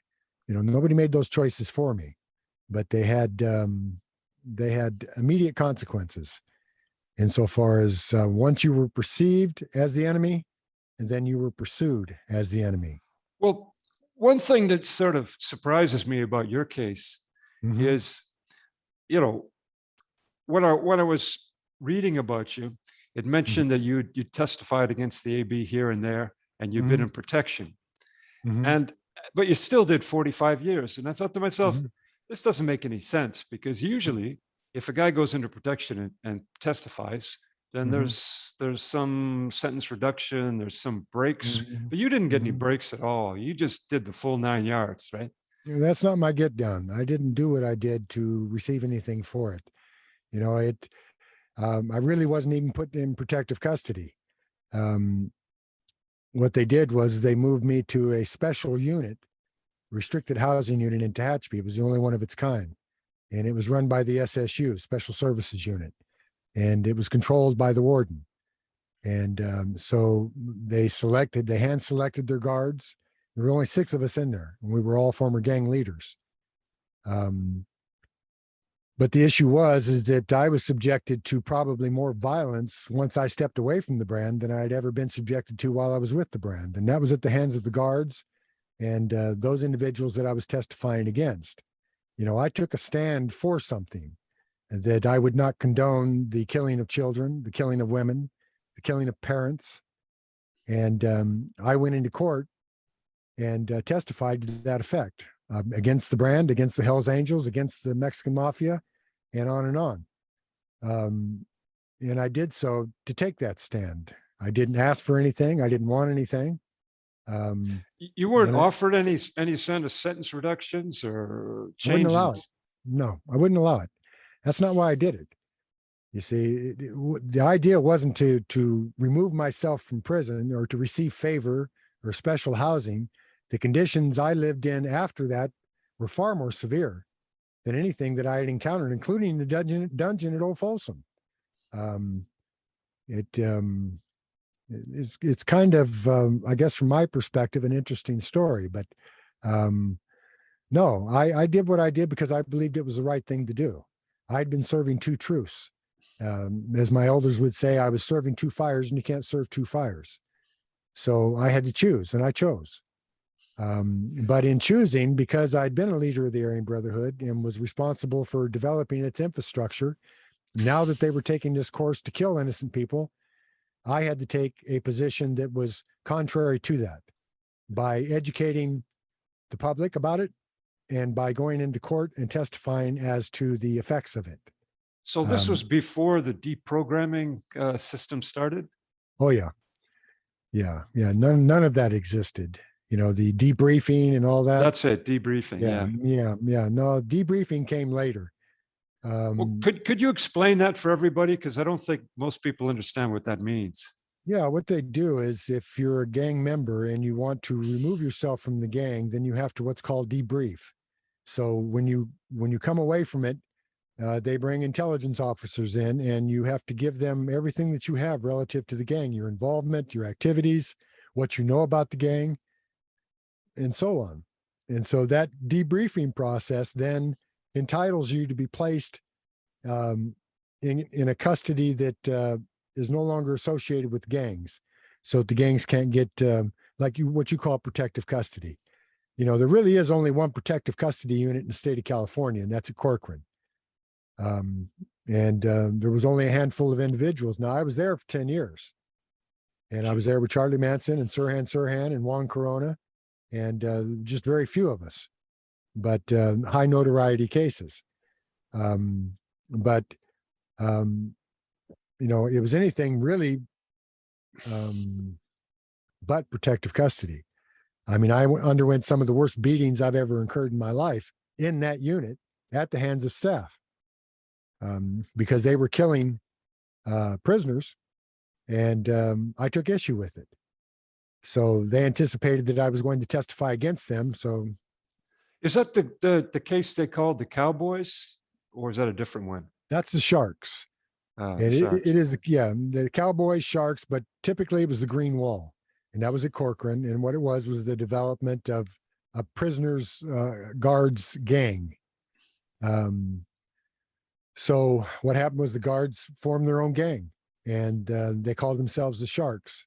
So it was gladiator school. They would put opponents out on the yard together, and when they started fighting, they would shoot them and kill them. Yeah. And after 8 killings that way, and in one of them I was very familiar with because I was a clerk, captain's clerk on that yard, and working out of the shoe unit that I was in. So they came to me like 2 hours before this incident even occurred with the central files of the individuals that were going to be involved, and had me write a report saying that this individual was shot in the head. He hadn't been shot in the head yet. But ultimately, 2 hours later, he was shot in the head. So I took that to a lieutenant, and that's where this idea of the Cowboys or the Sharks and the Green Wall came up, because there was a Senate Select Committee investigation over that. And this there was a guy I knew called Willie Wisely, who he's in Southern California somewhere locked up. He's been there for Yeah. 30 years now. But he Mhm. wrote up a lot of some articles about those kind of cases for that prison Yeah. network Yeah. website. Yeah. And so, Sean, if you want to read up on that, then the name Willie Wisely Prison Network, and you'll come across those cases. Well, if you really want to get deeper into it, there's a transcript that is available to the public on those Senate hearings, where there was a Department of Justice investigation into the murder of inmates and prisoners at Corcoran, and the guards and the administrators that were involved in that. Now, two of the administrators involved in that, setting that up and facilitating that, were Hell's Angels. And so, they got involved in fact, the Hell's Angel case that I was testifying in up in Oregon, where they killed Margot Compton and her 2 6-year-old twin daughters and her boyfriend. And they attempted to prevent me from testifying in that. And one was an associate warden and one was a captain. And so, yeah, it made it very difficult to live. So, when you say protective custody, not really. Not really. So you'll see that in those transcripts before the Senate Select Committee. She's now a United States senator or congressperson. What was her name? Well, see, there I go again. But at any rate, she was the chairman of that committee. And when the lieutenant I'm talking about, his name was Stephen Rigg, came in to testify before the Senate Select Committee, he was wearing a bulletproof vest. And so she stopped the proceedings and she said, Mr. Rigg, are you wearing a bulletproof vest? And he said, yes, ma'am, I am. And she said, may I ask why? And he said, because my fellow guards have already done a drive-by shooting on my home and I fear for my life. So that's how intense this was at Corcoran at the time. There are a lot of stories that go along with that. I mean, I just finished 10 chapters of my book, and it deals with my time with the brand. And then the second 10 chapters is going to be the very thing I'm talking about now, what it was like to step away. And I was not only dealing with the gangs who wanted me dead, but officers and administrators who wanted me dead because they were corrupt. And I'd been working with them in my capacity as a leader of the Aryan Brotherhood as corrupt administrators. So now, I'm giving this information to the FBI and the Department of Justice, and they're being brought under the gun, so to speak. And but that's an entirely different story. Well, you're lucky to be still breathing, is all. Yeah, you're right. I am. But it's like you mentioned earlier, just as you adapted to your circumstances to survive, so have I. There are a lot of restrictions that come with my life right now as a result of what I continue to do with law enforcement and otherwise. I mean, the conviction that was had out of that case in Oregon that I was talking about against the Hells Angels, I mean, I'm still receiving heat.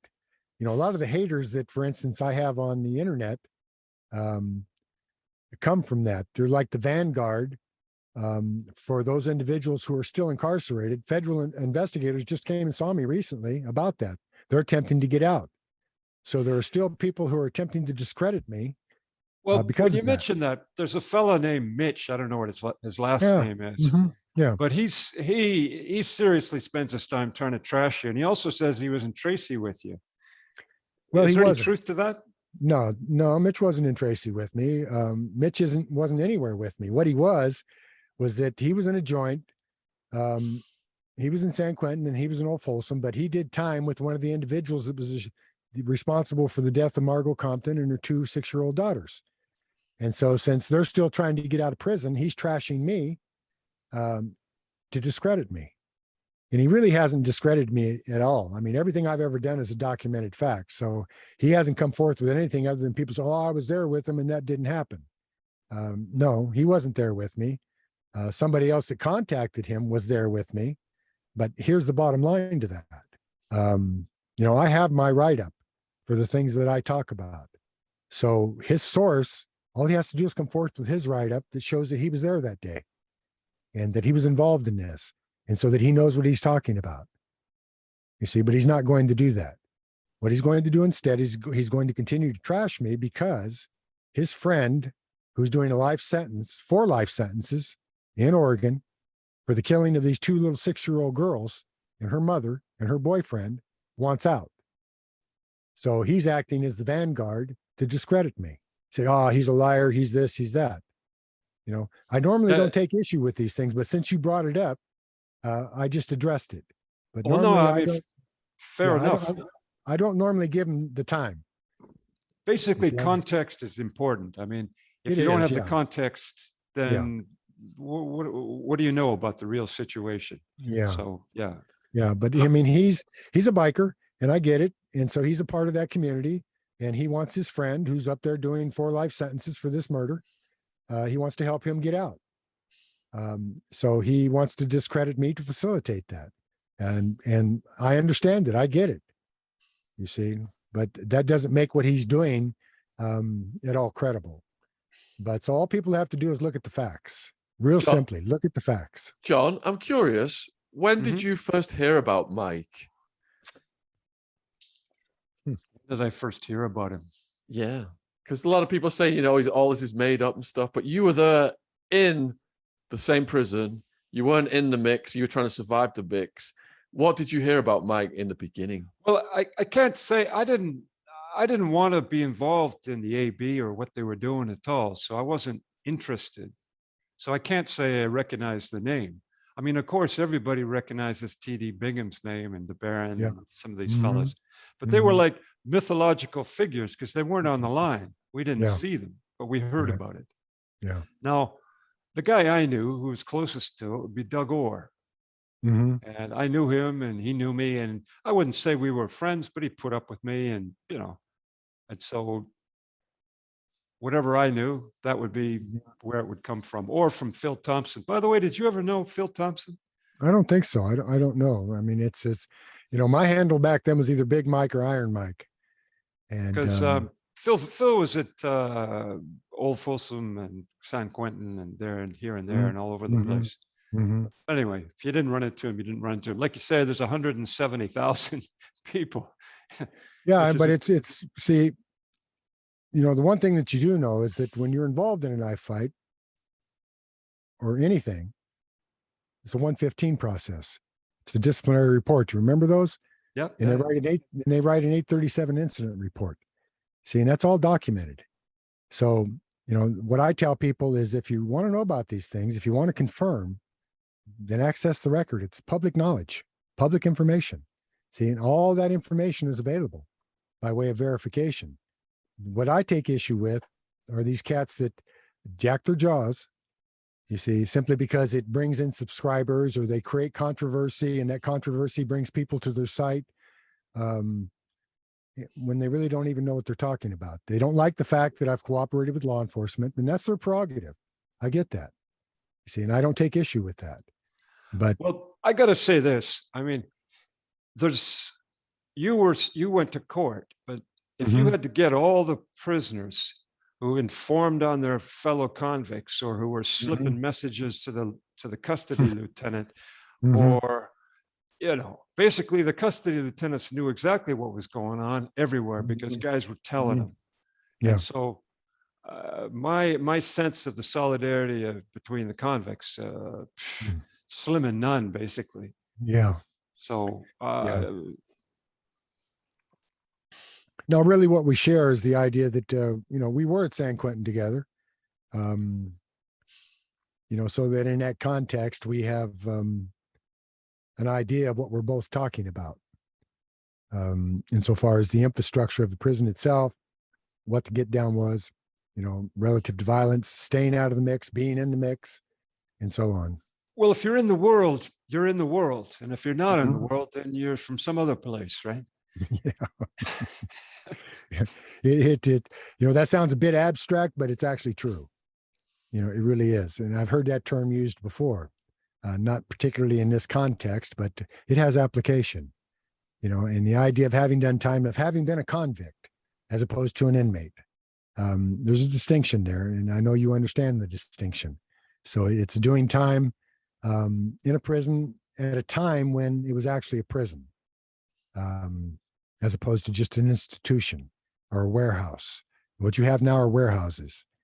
And, the control that's imposed upon them through a paramilitary application of law enforcement, including the guards, is vastly different than what you and I experienced in San Quentin in the 70s.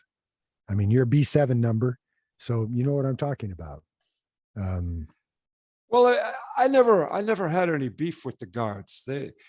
As far as I was concerned, they did their job. They opened the gates, they shut the gates, they took you to chow, they brought you back. Yeah. I didn't have any beef with them. I wasn't in their face. I wasn't throwing shit on them. They were just doing their jobs. And so I was happy with that. You're talking about the push and pull is on the ball and chalk. So the push and pull on the ball and chalk is the bull's on the walk. He's a turnkey. He's just doing his job. And, that's what a lot of people don't understand about the situation. They're just human beings. The vast majority of the people, the guards that were there at San Quentin with us, were Vietnam vets, you see, and all they were looking for was a job, and a job that was consummate with their experience in being in Vietnam. And they had that. Well, there was a fellow, he took over the education office. His name was Mark Gale. I don't know if he was a guard or a supervisor, whatever he was. And he was a Vietnam vet. And he put it this way, he said, I'm the officer and you're the enlisted men. That's a great way to look at it. It is. I mean, it's actually giving you something, relative to that. I mean, he's not saying that we're on equal footing, but that, we can have a relationship, we can communicate, and we can be humane with one another. And I like individuals like that. And you had those. And no matter where I went, I always had the experience of running across individuals like that who were just human beings, just doing their job. And we're going to do what they were required to do to make sure that you got your issue. And a lot of people don't understand what your issue is, but your issue is, as you just pointed out, unlocking that door so that you can go to chow, or that you can gain access to the hospital, that you can go to the clinic, that you can go to the dentist office, and so on. And so, I don't take issue with those individuals, never have had. But it's when you talk about prison in general, from the perspective of the time that we were there, as opposed to now, you wouldn't recognize it. You simply would not recognize it. It's vastly different. And well, I'm very glad I didn't have to recognize it. So yeah. I've got a question. I've got a question from something you said earlier, Mike. You said as an AB leader, you orchestrated a plan to eliminate the neo-Nazis, to wipe the neo-Nazis out. Could you just give us a little bit more description as to how you implemented that and what challenges arose?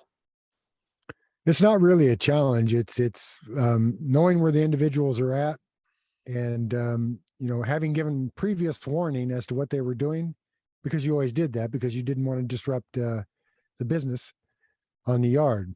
But everybody knew where everybody lived, so it was a matter of orchestrating time and place, insofar as hitting them, and that was done. Some of it was right out on the tier. Some of it, they had knives and we had knives. Others, they didn't. But the idea was to, as expeditiously as possible, remove them from the environment. And that was done. So they didn't have a chance to regroup and strike back? No, you didn't allow that. And the idea, you want to remember that violence, particularly in San Quentin at that time, is currency. And your currency, particularly with the brand, was at the forefront of everything that we did. And there was compliance by everyone involved because of that. Because if you didn't comply, then you were subjected to the threat of violence to ensure that you did comply. And that's why I say that violence was your currency. So at the inception of the neo-Nazis, did you view them as something that down the road would become a problem? No, I can't say that I did. I mean, it would perhaps sound good if I said, oh yeah, I knew this was going to be a problem, but I didn't. I never put much stock in him what they had to say any more than I did what the Black Panthers or the BGF had to say about communism. I'm an American, and I've always thought of myself as an American. And so I didn't buy into the idea of, the nationalism that goes along with Nazism or communism, for that matter. But saying that, Mike, I mean, think of all the guys that had Nazi swastikas on them, SS runes on their neck, and supreme white power on the forehead, and white power down their back arms. I mean, it was everywhere. And those guys were, to use the Spanish expression, always talking about the right. Yeah, they were, and you're right. But see, you want to remember that's posturing, and that's fear-based. You see, bottom line, these cats that put these swastikas in this SWP and all over them, that's posturing. That's just like the bikers that have Harley Davidson and this, and never straddled a bike in their life. And it's true with these guys that you're talking about. They come to prison and they want a sense of belonging, so they're looking who they can connect with relative to that. But they have to be able to meet muster. You see, they're not going to meet muster as it relates to the brand or one of the other gangs because they can't live up to that muster. So the issue is that they become kind of subsets, and that's what the neo-Nazis were, subsets. So you get these swastikas, and it's like a shield for them. This idea that if they put a swastika on them, then others are going to perceive them, as one of those individuals that if they mess with them, then they're going to be messed with back. And so it's posturing. And nothing but posturing. And those individuals are a dime a dozen. You see them all over the place. That never busted a grape, never been in the trenches, never done a damn thing. But, they'll talk out the side of their neck, or they'll jack their jaws all day long about, simply how tough they are, or what's going to happen to people if they don't do this and they don't do that. But it's all bluff. Every bit of it's bluff. Well, those are my sentiments exactly. I felt that way right from the start. Yeah. It is just, it's difficult to be tolerant of that. But you have so many other things going on, to go back to Sean's question, that you don't really give a lot of credence to these individuals. They exist. They're not going to do anything that oversteps their boundaries, you see. But every once in a while, they get to fill in their oats, because they're given a little bit of freedom in the context of the prison that they're in. And now they think they're running something, or, maybe they're moving a little bit of product, and they're doing so without any interference. So, they get that big man on campus attitude. So now they're beginning to dictate, and they're trying to pull in and recruit individuals. And they think that through the power of numbers, that they're really about something. And it's never been about numbers. Anybody that knows anything about the brand knows that to be a member of the brand, you had to be able to control by yourself. You didn't have a guy next to you or to the left or the right of you. You went into a situation by yourself. And I've had many circumstances, myself and others, where that occurred. You walked right into a situation, a circle of men, and you got busy. You see, and that was the currency that I was talking about relative to violence. You controlled your circumstances by yourself. You did that through your physical prowess, and you did that through your intellectual ability. The only thing devoid of that, I should say, is emotional intelligence, because there is no emotional intelligence associated with that type of currency, violence. It's all straight up front. And what prevails, what rules in a situation like that, is stoicism. And you stuff everything. You don't allow anything to touch you emotionally. Well, I'd take issue with you there, because basically my position is, if you have to move straight to violence, then the negotiating phase has failed. So you've got to bring your, what you call emotional intelligence, to the negotiating phase. And things don't always have to go to violence. People can be persuaded other ways. And well, we're not in disagreement about that, John. See, I agree wholeheartedly with you about that. You see, but it's given the time and the circumstances. There's a time for negotiation. should you choose to negotiate. You want to remember that anybody that you're negotiating with from a position of power base as a gang leader, that if you give them credence as it relates to negotiation, that means you're recognizing them. And so I'll give you an example. Yeah. We decided, we had a fellow on the 5th tier. He was a black guy. Yeah. And his name was Goldie. And he was putting out speed to the blacks, but that wasn't working out well for him because the blacks way too sleazy, and he wasn't happy with it. So he made a deal with us, and so he gave us the speed, and we sold it on the, East Block Bayside. Mm-hmm. Now, this is going right across whatever racial lines there are. And I asked Goldie, I said, how come what are you doing dealing with us? And he says, well, I wants to get paid. So as far as he was concerned, we would pay him, but dealing with his own race, he just never knew what was going to happen, right? Yeah. See, so that's business, and I understand it in that context. What you're really saying is money talks and bullshit walks. Yes. That's what you're saying. That's the term we used to use back then. So that when it comes down to business and generating revenues and selling your product, then you're going to compromise however you need to compromise, in that context. You see? Well, so, I mean, some of the sort of white racists come up to us and says, what are you doing putting out shit for the blacks, blah, blah, blah, and giving us the noise. But just call them out, I said, here we are, here you are, this is it, if you don't like it, jump. And that's what you do. You see, you call their bluff, because oftentimes what they're doing is they're attempting to push up on you because they want to cut. Yes. They want a part. They want a part of what you're dealing with. They want to generate their own revenues. So they're going to push up on you relative to that. And that's what that's about. Geez, hold on just a second. Yeah, go for it. I've got another question about the neo. Well, Sean, you better say something here. You've been sitting there. All right. So for the viewers then, I've watched everything that Mike has done. I've watched all of Mike's interviews, and I've heard all of Mike's stories from listening to all of Mike's interviews. And I'm sitting here mesmerized. I've never heard anything like what I'm hearing right now. This is completely new content, completely new stories, and it's a credit to John being here. But I've got another question, Mike. I'm not gonna let this neo-Nazi thing go, because the AB had a monopoly on the white boys. Yes. For the Nazis to form a gang then that eventually became a problem, would they have to ask permission from the AB to form that gang in the very beginning? If in fact they were a gang, that would be the case, and that wouldn't be allowed.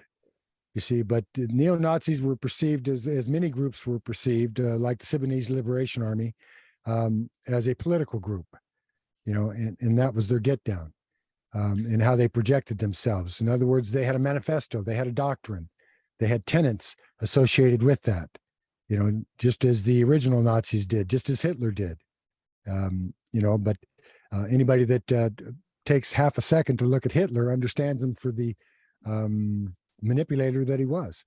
I mean, Hitler was the original jawjacker. So those particular guys came on the bus from Soledad after a race riot. So there were about 6 or 7 of them came at one time. So they sort of landed on the line as like their own little tip. Right. And so that would be probably the explanation for that, Sean. Yeah, and it explains it well. It does, because it's circumstances is what it is, but they're not actually considered a gang until they step outside the boundaries that are permitted within a prison like San Quentin. When you step out from Soledad, and that was probably a result of, you remember the Soledad 6. And so, you had that circumstance. There was a guard was killed by members of the BGF. And then you had a riot, and the whites that you're talking about came from Soledad. Nary one of them busted a grape in any of that, but because of their projection of being Nazis, they were transferred from Soledad to San Quentin and landed, like you said, there was about 6 of them. And then they continue that rhetoric as it relates to that, without understanding that rhetoric won't be tolerated. They were warned, and they were given that warning, and they didn't heed that warning. So they suffered as a result. Well, I'm really glad to hear this because they certainly deserved it. Yeah, we're not in disagreement. You know, the thing is that what people need to understand, I suppose, about me is I don't have a racist bone in my body. Never have had. You know, those enemies that I had with the Black Panthers and the BGF were Black, of course. Some were, some weren't. Yogi was Nicaraguan. You know, and back then, the Aryan Brotherhood wasn't a white supremacist group. It was about controlling its resources, and it was about protecting the white population. And that's what it did, you know, within that context. But also, it was a business. And that's how it was perceived, controlling your resources, the effective utilization of your resources. But going back to your original question, Sean, the idea of the Nazis, no, they weren't given any quarter as a gang, nor would they be allowed to. Now, later on, you had the Nazi lowriders, and they were actually created as a vanguard for the brand. In other words, to do the brand's bidding out in front of them, so as not to intrude upon what was considered the nucleus of the brand, by way of generating revenues or running a business. I don't know if that answers your question or not. Yeah, were there attempts then by whites to form gangs that the AB put down? There were a few. I mean, that's twofold. You had individuals who would attempt to form gangs. I mean, you had gangs that were formed that I think were named, you know, AB haters or something, but you know, they did not like being under the yoke, if you will, of the AB. So, you know, when they were put upon, then they would be sent to other places, and then they would attempt to organize. If the AB didn't have a hand in that particular institution, because there were a lot of institutions that were developed as a result, then they pretty much had free reign and can do what they wanted to. It was only when they started moving AB members around, and so now they were able to be in these other institutions, that they took over those institutions. And but even then, that's where the idea of shot caller comes from, is that they would designate somebody as shot caller to put them out front of the brand itself. But the brand was in the background, essentially using them as puppets to control the facility or the institution. You know, you've heard terms like keys to the car, shot caller, all this other stuff. That's where that comes from. They were given the keys to the car by a brand member. They were made a shot caller by a brand member because you didn't have that many brand members. You got something on that, John? Well, I seem to remember this fella on the internet called Wes Watson. Is that his name? Kind of loud. And he's always talking about being a shot caller and this and that. And I haven't got much to comment. It's not my time, but I was curious if that's what you're referring to, that sort of thing. That is what I'm referring to, is that, you know, I don't question that he was a shot caller. More than likely he was. And more than likely did everything that he said he did. I'm just pointing out where the term shot caller comes from and how a person would become a shot caller. In other words, he's given, some people refer to it as having the keys to the yard.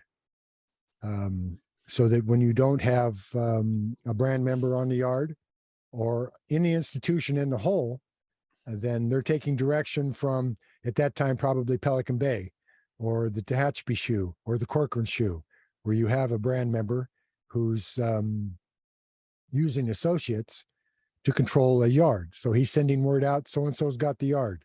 He's got the keys to the yard. Sometimes the whites would take it upon themselves to say, I got the keys to the yard. And then the only opposition they would meet there would be if somebody else wanted the keys to the yard. And I've heard stories to that effect. But insofar as Watson, don't know him. And like I said, he may have been a shot caller. I don't know. Like I said, I don't know. So you're saying a shot caller is a front man then? He's not an actual member? No, he's not. Gotcha. No, you're not going to be called a shot caller if you're a member. So it's the same relationship with the Norteños, with the Nestors, and the Sereños with the MA? Mm-hmm. Yeah, you see that. They have more of a structure, so that they have with the Serranos, then they're linked to the Mexican mafia. And then you got the Norteños who are linked with the Nuestra Familia. And so they're like subsets of the same group. So the Nazi lowriders would be a subset of the Aryan Brotherhood, a vanguard, if you will. And it's a control mechanism. The idea was to create a buffer system, particularly based on the RICO prosecutions that were coming up. The Nuestra Familia was one of the first ones to get hit with a RICO prosecution. And then the brand got hit with a couple of them. The Mexican mafia got hit with a couple of them. The Hells Angels got hit with them. So the attempt was to create buffer systems. Excuse me for. Go on, keep going. I thought you stopped. Keep going. Sorry. No, I was just making reference to the fact that these were subsets, so that law enforcement in general wouldn't have access to the nucleus of the group itself, whether that be the Aryan Brotherhood, the Mexican Mafia, the Nuestra Familia, and so on. So sometimes the vanguard can turn against its creator, as we've seen with the Mexican cartels. Yes. Did that happen with the Nazi lowriders? Yes, it did. Yes, it did. The problem is that, and it's an issue that I'd like to see addressed a lot more. The idea of the recruitment process and bringing people into these gangs. These are individuals that are looking for a sense of belonging, family, if you will. And whatever the issues in their life have been, they're looking to be wanted, loved, respected, and so on. So that psychology is used by the gangs to recruit these people in. But the fact of the matter is they're recruited so that they can be used and they're expendable. Once they began to understand that they were being used and that they were expendable, then they turned on them. And so then that's when the infighting started, relative to that. And it's going on to this day. What was the AB's initial response to that when they had turned? Well, I was no longer a member of the Aryan Brotherhood when that happened. So I can't really say what the Aryan Brotherhood's response to that was. It would be speculation and conjecture on my part. And I like to stay away from that. I talk about what I know, what my experiences are, and I talk from my experience. So it would be hypocritical of me to conjecture on that or to speculate on that, because that's what people do with me. Gotcha. They conjecture and they speculate based on their experience, which is very, very limited. So that's why I don't go there with that. Yeah, that's a sensible approach, definitely. I think so. Yeah. But I think Mike was asking you, John, about how your life is these days.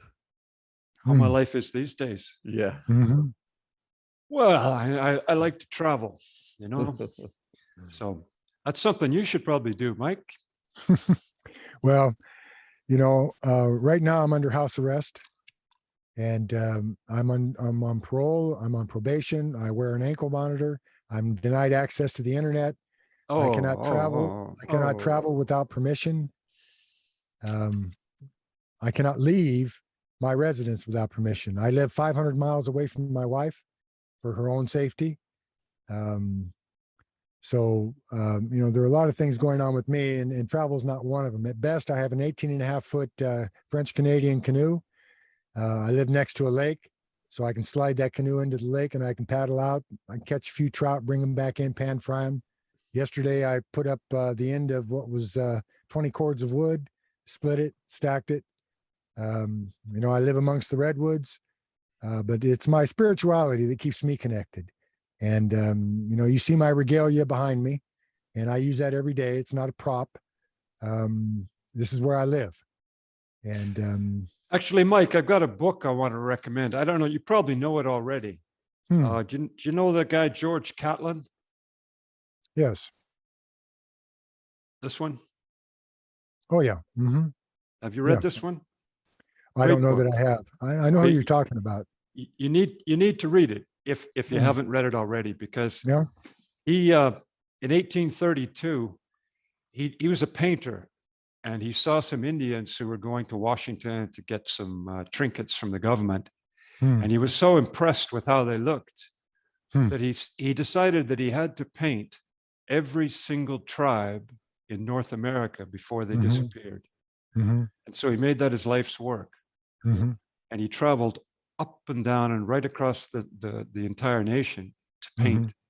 And he also recorded the folk customs and the dances and the religious ceremonies of all these different tribes. And this is in the, the early part of the 19th century, not the old Wild West of the cowboy times. So I thoroughly recommend it if you haven't read it. Yeah, I'll take a look at it. He also has the paintings too. So if you have a chance, look through the paintings, because you can see, I mean, you can see you're interested in this stuff, but he explains how it was made and has his paintings of exactly how it was in those days. So. See, I walked the red road. I have my whole life. I was raised Native. So, we're taught by our elders to stay away from books of that kind, simply because the elders believe that they misrepresent the culture itself. I enjoyed looking at the paintings because I think they're amazing, that somebody would have that talent. And oftentimes, natives wouldn't allow their photograph or paintings to be made because they believed that captured the spirit of them, and they didn't want that. But well, he talks about that. He talks about that issue. Some of them would feel that their spirit was being stolen. But then when he finished the painting, he said almost the majority position was they were just so in love with the fact that they were going to live forever in this painting that they were giving him all these presents, and they called him a medicine man, and that he had great magic. And you really want to read. You want to read the book before you dismiss it. I'm not going to dismiss it. I'm not going to dismiss it. It's just, we have a way amongst our Native communities. Louise White Bull was the niece of Sitting Bull, and she cautioned all nations against books in general. And the reason she did was that because when people would come amongst the people and document their culture, they were given misinformation. And Louise Elder White Bull used to say that we did that on purpose, so that when people would come back to us with these teachings, we knew that this is where they got their teachings, as opposed to from their elders. And that's why that was done. And, it still holds true to this day. I've read books by individuals that were Native, you see, but didn't walk the red road. And so they were capitalizing on the fact that they were Native, but really didn't know anything about their culture. And, I think all books have value. The thing to remember about books for me, John, is that that's somebody else's knowledge. And what I'm attempting to acquire is my own knowledge, relative to that. I read and have read. I mean, I used to talk like a damn book because that's all I did was read. Once I learned how to read and write in prison, and I learned it at San Quentin, books became my friends, my only friends. And so I read extensively. I put myself through college, and I understand the value of books insofar as being somebody else's knowledge. So I would never dismiss, particularly something that's recommended. And so I will take a look at that, and perhaps we'll have a discussion about it. But I enjoy, and I look at books, I think, in that context, that that's somebody else's knowledge. And the same will be true of my book. That's my knowledge. And, it isn't to say that when I read something, I don't take something from that. There may be aspects that intellectually I understand, emotionally I understand, spiritually that I understand, that resonate with me, and that has value. Mike, could you tell us a little bit about your activism and the restrictions on you right now? Has that impaired your activism? Well, it has. I mean, not having access to the internet goes a long way toward that. I can't even access my website to talk to people, to post a blog or anything else. My great niece does what she can for me, and that's deeply appreciated. But I'm in litigation. I have essentially what comes down to the California District Attorneys Association taking issue with the fact that I was released from prison at all. There were a lot of people that did not want me released, but I was released under the Youthful Offender Act and the Elder Offender Act. Those are recent changes in the legislature here in California that facilitated my release. Governor Newsom supported that release, and the California District Attorneys Association took issue with that. So when they saw an opportunity to charge me with crimes, they did so. But there's nothing to those crimes. Now, that doesn't mean that I still don't have to litigate them. I do. but they've made me their poster boy. And by that, I mean that they object to the fact that I was released. They'd like to repeal the legislation that facilitated my release, and they want to use me as a poster boy in that regard.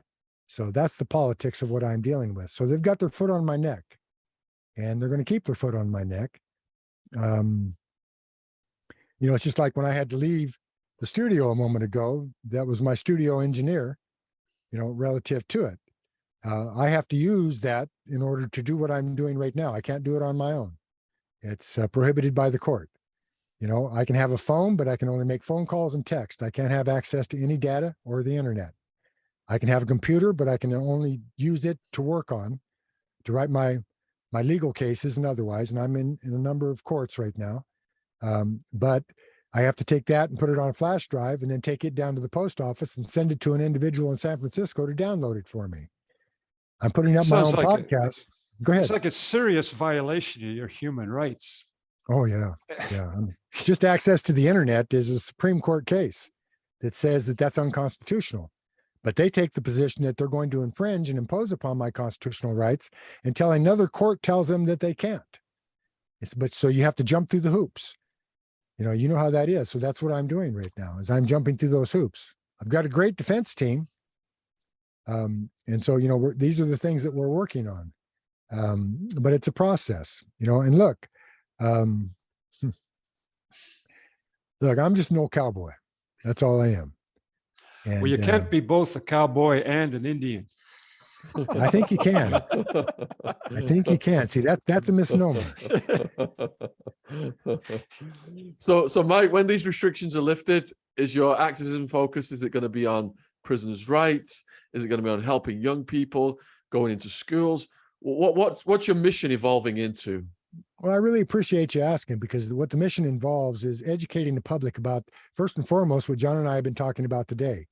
What it is to be put in a cage and how that impacts upon you. As John correctly points out, some people deal with it, some people don't.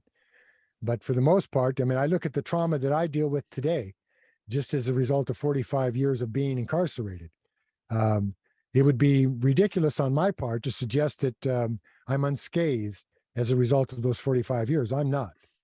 I deal with traumas every day. I deal with PTSD every day. But what I want to deal with by way of advocacy is the legislature here in California, insofar as, what they're implementing by way of helping people prior to being released from prison, so that they're prepared to come back out into society as a productive member of society, as opposed to someone that's going to infringe upon society because they're either an addict or they're involved in gangs or whatever it may be. But one of the real issues that needs to be addressed are families of these individuals that are coming out, what they go through, what they're subjected to, the community itself, what it has to contend with. My wife, Ariel, is a mitigation specialist that works with death row prisoners and their families. She has real insight into this. So together, we intend to address these issues. I'm working with a dear friend of mine, Kevin, who's a therapist and who's worked within the prison system. That's where I met him. And we now share a friendship and relationship outside of prison. And we're going up with a podcast to address these issues of what it is to be traumatized. How do you deal with that trauma? I have Live, Learn, and Prosper that I started in prison in 2014, and it continues. But that's another thing that law enforcement is trying to shut down. And, they do that by suggesting that I've laundered money through that nonprofit organization. Well, all they had to do was look at the bank statements. They never even asked for the bank statements, but they made that allegation nonetheless in the press here in California. So now a lot of people won't support the nonprofit because they believe that I was laundering money through it. And it never happened, you see, but that's something that I have to clean up. And that's what they attempt to impose upon me by way of burden, because they know it's a burden to have to do that. I now have to face those charges and clarify for the court, as well as the jury, that there was never any money laundering. And I'll make my bank statements public, you see. But the thing is that law enforcement, after they arrested me for it, came and asked for the bank statements. Why didn't you ask for the bank statements to begin with? You see, that tells you the politic associated with this. And, it's politics in general are one thing, but, judicial reform is really what we're talking about here. Insofar as take someone like the California District Attorneys Association. See, their job is to incarcerate people. They're not interested in the truth. They're not interested in justice. They're interested in conviction and their quota as it relates to that. They will tell you otherwise, but that's just my opinion based on my experience with them and others. I'm in the process right now. I just got a court ruling out of the 4th District Appellate Court on my commitment offense. So far, we've been able to take one of the murders back to court. You see, but ultimately what I'm after is exoneration. And I think I will be able to do that. But 50 years later, I'm still engaged in this process. You see, that says something about our judicial system and the idea of justice in general. But, we're dealing with the inner cities. We're dealing with addiction and gangs. And, we're dealing with corruption, within our governments. So all these things are issues, that I want to advocate, not against all this, but I want to advocate for processes that enable people to care for themselves, properly, to educate themselves about what the real issues are and what's really going on. And, where they have power is with their vote. The people that they bring into office, you see, they have that power to make that determination, to ensure that the people that come into office are doing their bidding politically, and that they don't have their own agenda. Well, the United States is known for playing dirty, and you're simply describing that process. Yes. Yeah, you're right, John. Yeah, I mean, it's not something that's new, certainly. But the idea is that when somebody attempts to advance their career as a result of my history, then there's something wrong with that. You see, because they see an opportunity. Well, you're easy to use, right? Because it's straight mad dog stuff. As soon as they say the Aryan Brotherhood, it invokes all the worst kind of images, right? It does, yeah, it does. So that's the purpose behind education, and the idea is that you want to do that in a good way. See, not in a negative way, but in a good way, and you do that through discourse, through communication, through relationship. Through weighing in on the issues and inviting others to weigh in on the issues so that people get a more rounded perspective relative to that, so that they can make up their own mind as to what they believe and why they believe it. And I think that's critical, to the issues that we're talking about here. It makes a huge difference. It's not really that difficult, but the point I'm making, I suppose, is that the impediments that they place before me, even though I'm used to them, are not just unfair, they're unjust, and they shouldn't be allowed. And there should be a mechanism in place to contend with that. So that's what I'm working toward, to enlighten, educate, and generate and garner support for what I'm doing. And all I am, in a nutshell, is a servant. And I'm attempting to help others from my perspective of my history, my past, my experiences. I'm an alcohol and drug counselor, certified by the state. I'm a life coach, certified by the state. I'm a biologist by training. So, I try to confine my dialogue to my experience and my education. And I'm looking for others to weigh in with their own experiences and their own education. I've promised John a traditional Sunday roast dinner here, and we're gonna we're gonna get to the pub before it closes. Is there anything that either of you would like to say to the viewers? Oh no, I mean, I'm really glad to have met you and talked about these things and actually see the other side, because I was only on one side, so it's been really interesting. I've enjoyed it. Yeah, it has been. Yeah, I have too. And I actually was looking forward to meeting you, John. Heard a lot about you, and I admire you and I respect you. Appreciate that. And in everything that you're doing with your podcast and otherwise. But just by, bringing those stories out, that's a form of education.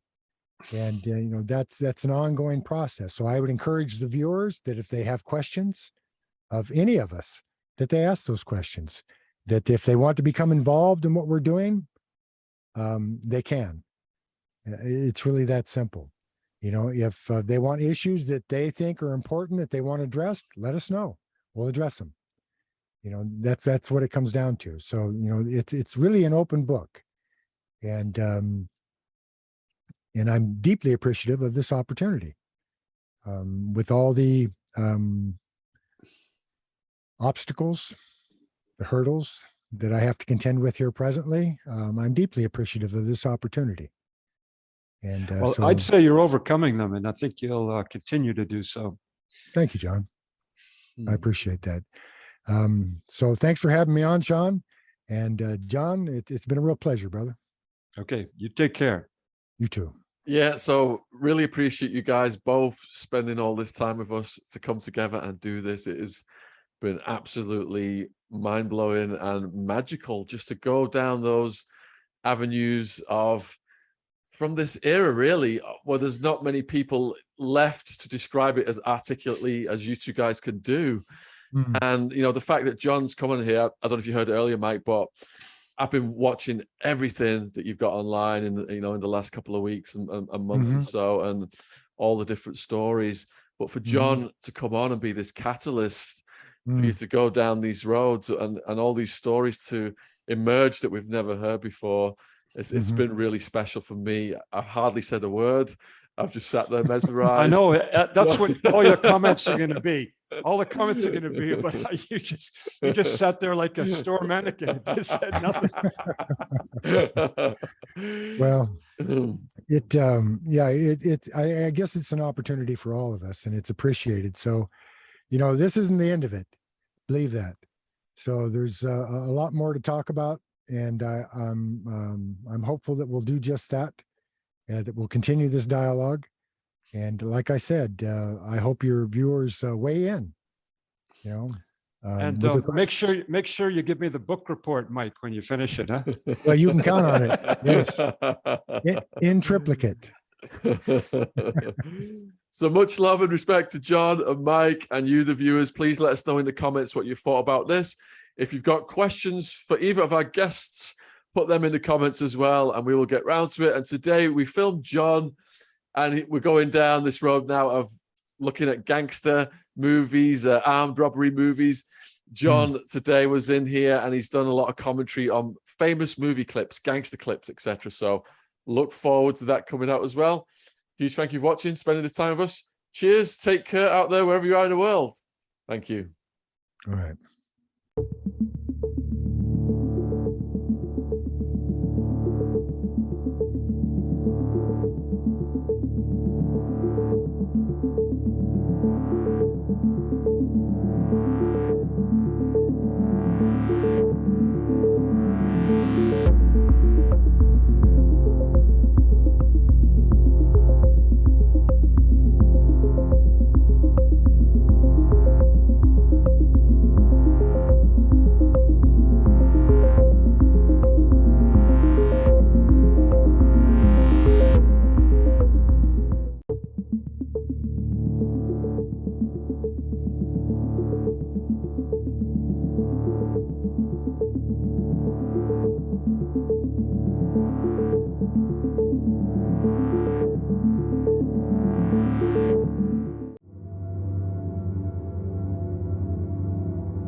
Gadfly Press is proud to announce the publication of Big Joe Egan, the toughest white man on the planet. And that statement came from none other than Mike Tyson, who wrote the introduction to the book. If you want to check it out, the link is in the description box below the video. It's got almost 5 stars on Amazon, and it is mind-blowing stories of Joe's rise in boxing. You've got the crime story of what went down at the pub, the war at the pub, Joe's incarceration and how the toughest white man on the planet could not be held down, how he rebuilt his life. He's gone from strength to strength, and what he's, you can see right now what he's doing all over the world. So links will be in the description box below the video. Thanks for watching. And if you want to see the full podcast, it's on our channel now. In which he talks about Michael Francis, Tyson, and loads of big names that he's worked with. Fascinating stories. Check it out. So the book, Big Joe Egan, Toughest White Man on the Planet, is available in all 3 formats: audio, ebook, and paperback, worldwide on Amazon. Link in the description box.